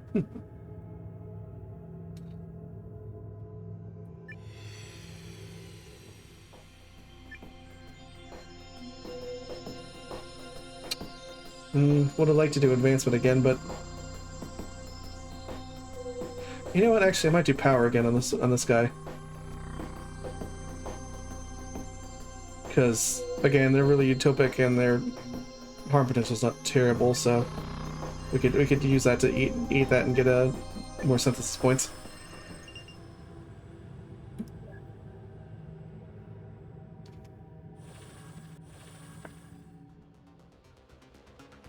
Power on the expedition. Over the decades on the journey, the robotic infantry of the Kular Colonial Expedition do not have enough combat practice or any experience of real military conflict. Fusion engineers propose to start cloning the best military officers on board. That's probably a bad idea.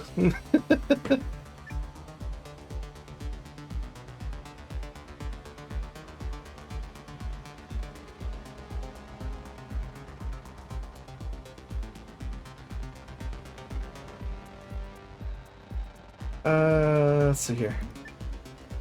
The program is successful. The ranks of the expedition's robotic infantry are slowly filled with clone commandos. The clones are not only superior in combat, but also skilled officers. Slowly, they take over the command of the Colonial Expedition, all vital positions among the colonist crew. Alright, this one's, I think, one that I'm going to leave up to you. What are we doing with these clones? We do have to keep in mind this particular one. Yeah, you're right. They are losing growth, so power. Yeah. Okay. All right. Dang it! There's a lot of dudes that just died.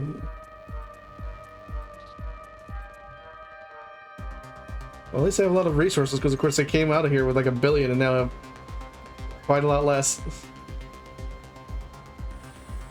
Ah! The ship fleet just reached Alpha Andromeda. This is the large one that was from the main Kular, like the main Kular Hailhome one.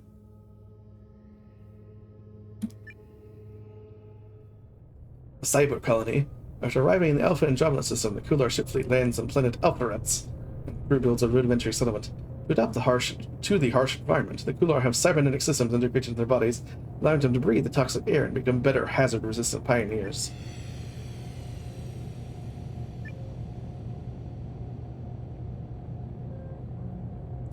Yeah, perfect success again. I think it's probably a smart way to do this.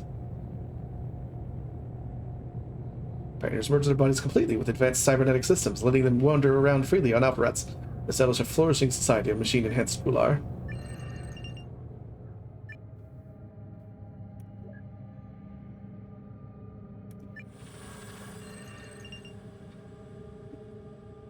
Just with Daleks, yeah. Yeah, perhaps.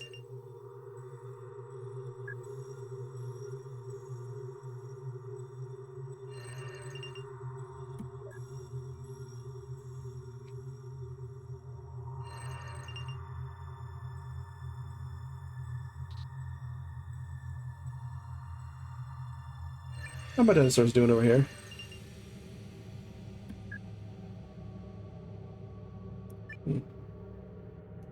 Oh, cyber colony.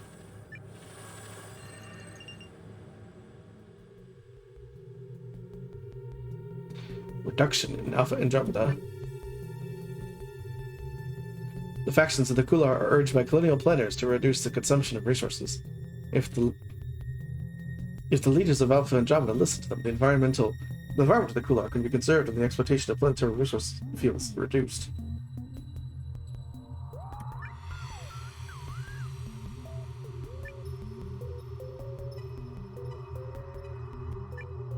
Kular leaders are absolutely convinced that resource reduction is crucial for the future of their factions. That's actually probably smart considering the amount of resources they actually have. From now on, they don't do anything without consulting the colonial planners. Yeah, I think that's actually pretty darn smart. Yeah, that's significantly better.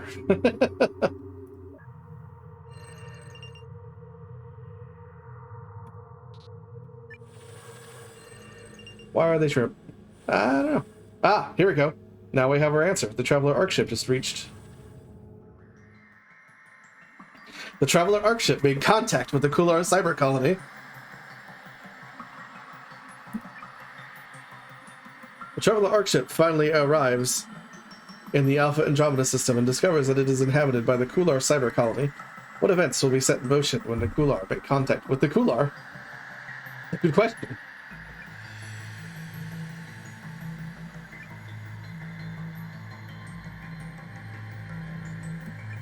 I guess I'm gonna have to do an observation because extermination seems.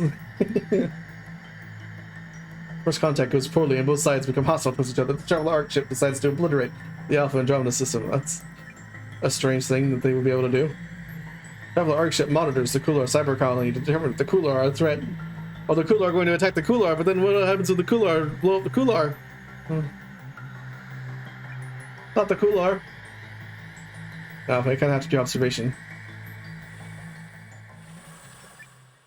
Alpha Andromeda system was under attack by the Traveler Arc ship.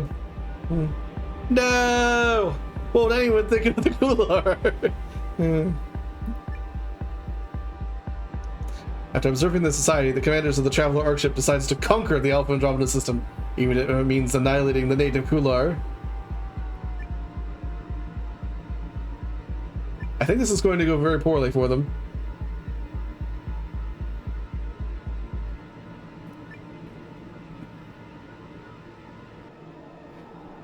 The winner of the ground battle for Alpha Andromeda will be the faction with the best technology and strongest military power.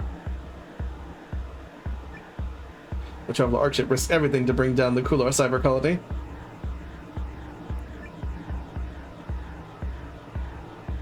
I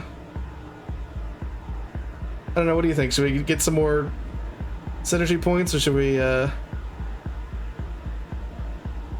max? Yeah, if only because I think it'll reduce the amount of resources that they would be using for a little bit. So yeah, I think max attack for this would be. Traveler Arc ship visited the Alpha Andromeda system and started a risky invasion. The Traveler Arc ship was defeated by the Kular forces. Mostly because I just want to point out again, that was 500 dudes that just somehow killed like 500 million people.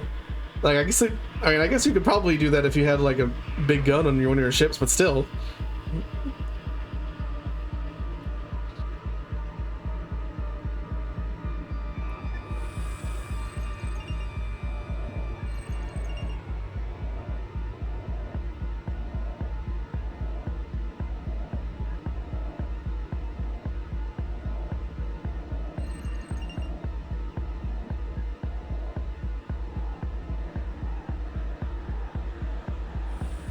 With our cyber colony. Oh, they reached the Solar Age, yeah. The Kular are now able to explore and colonize the entire Alpha Andromeda system. They started to use advanced robotics and complex genetic engineering. Now check out the dinosaurs. Yeah, I will in a second.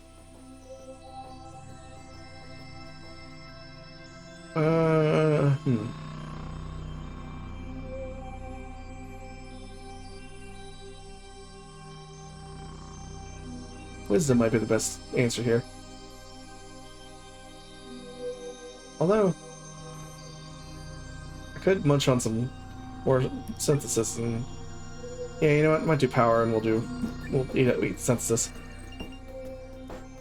That way we can actually have some more synthesis for our dino friends. Oh, yeah, that was probably smart because they're getting a little low on resources here. That might be a problem pretty soon here.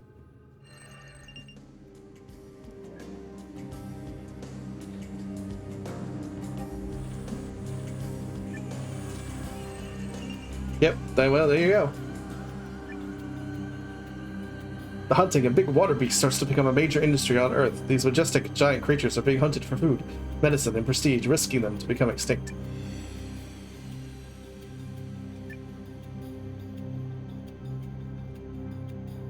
Yeah, we want prevention on this one. Pretty much that's just gonna... The marked hunters have sorely underestimated the oceanic beasts, who, in fear of their lives, bond together to destroy the hunting ships that come for them. No sailor is willing to sign up for these suicide missions again. When the whales fight back.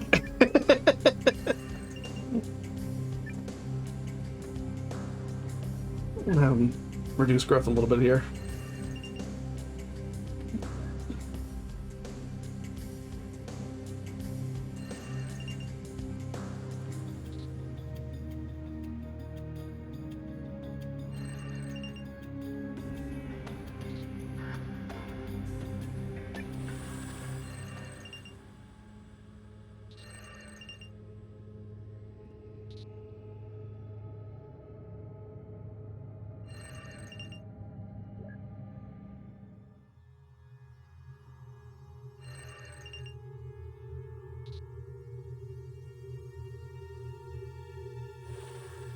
Oh, resource crisis in the traveler zones.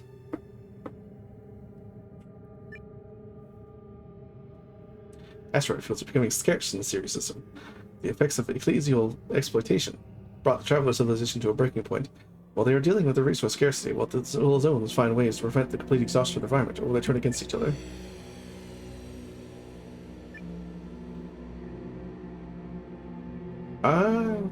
Let's see if we can do precaution. Traveler zones prepare for a future without asteroid ore, where their arbiters preserve the environment of Sirius, or deny their people access to essential resources. Let us see. Oh no! To deal with the scarcity of asteroid ore, the traveler zones start denying many of their people access to essential resources. The arbiters of Sirius would rather let their own kind perish than address the effects of ecclesial exploitation. No!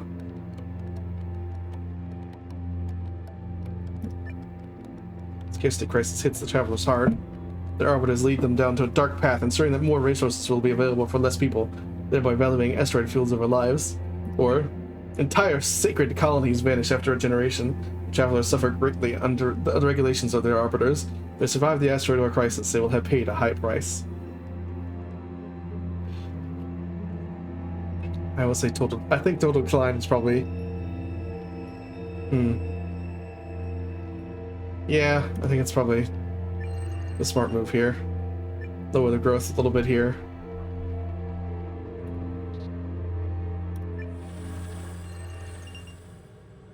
It's sexy. You know what? I was thinking that too. It's one of those things where we're getting up to about 2 a.m. here on my end of things. I might just call it a night after this development. So I will do this development and then see if I can save. And then I'll probably be going towards bed at the very least in my direction as well. So let me do this development real quick and then we'll do that. Enlightenment and Regal. Scholar community of the Kular are sending their greatest ethic structuralist to the most significant gathering of the current age. Will they challenge the accepted ideas of sexual independence? Will the outcome be progressive for the Kular civilization, or just insignificant?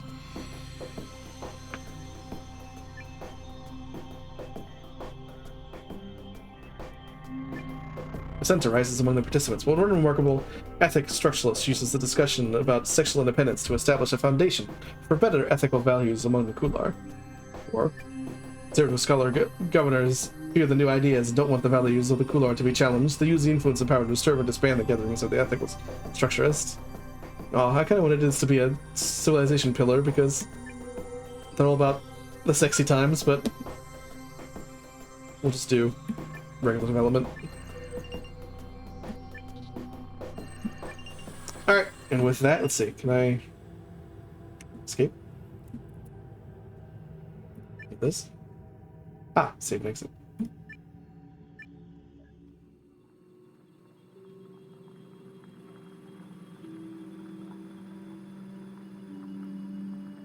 Ah, okay. And with that, I think I'm going to call it a night here for streaming at the very least as well. Thank you for coming out and watching me. Because this is one of my kind of non-wrestling streams, I think this one actually will end up over on my YouTube channel. So if you're watching it over there already, because I sent it over there, great. But if you haven't, if this is the first time, or if you join me here watching it, then yeah, you can just go and watch it again if you wish to. But yeah, either way, I need to use my YouTube channel a little bit more, so this will be a good thing to throw up there, I think. In terms of thoughts about the game and things like that, I really enjoyed what I played of it just now, and I definitely really like this. So I think it was definitely worth the money myself, and would recommend going out and getting it at the very least if it's on sale or something like that. So yeah, will I do this tomorrow? Probably not. I don't know, I might stream something tomorrow, but I don't know if I would do this one. It's one of those things where I have a friend who's doing another stream and I may join him. We'll see. Tomorrow's kind of up in the air at the moment. But if I do, you can go and find that over on my Twitter, which is just at ComradeHusky. I always announce when I'm going streaming over on there. So regardless of what I stream or when I stream tomorrow, that will be where you learn. So anyway, like I said, thank you all for joining me here today. This was quite fun. I need to make a habit out of streaming things more in general. But until next time, I'm signing off. Bye.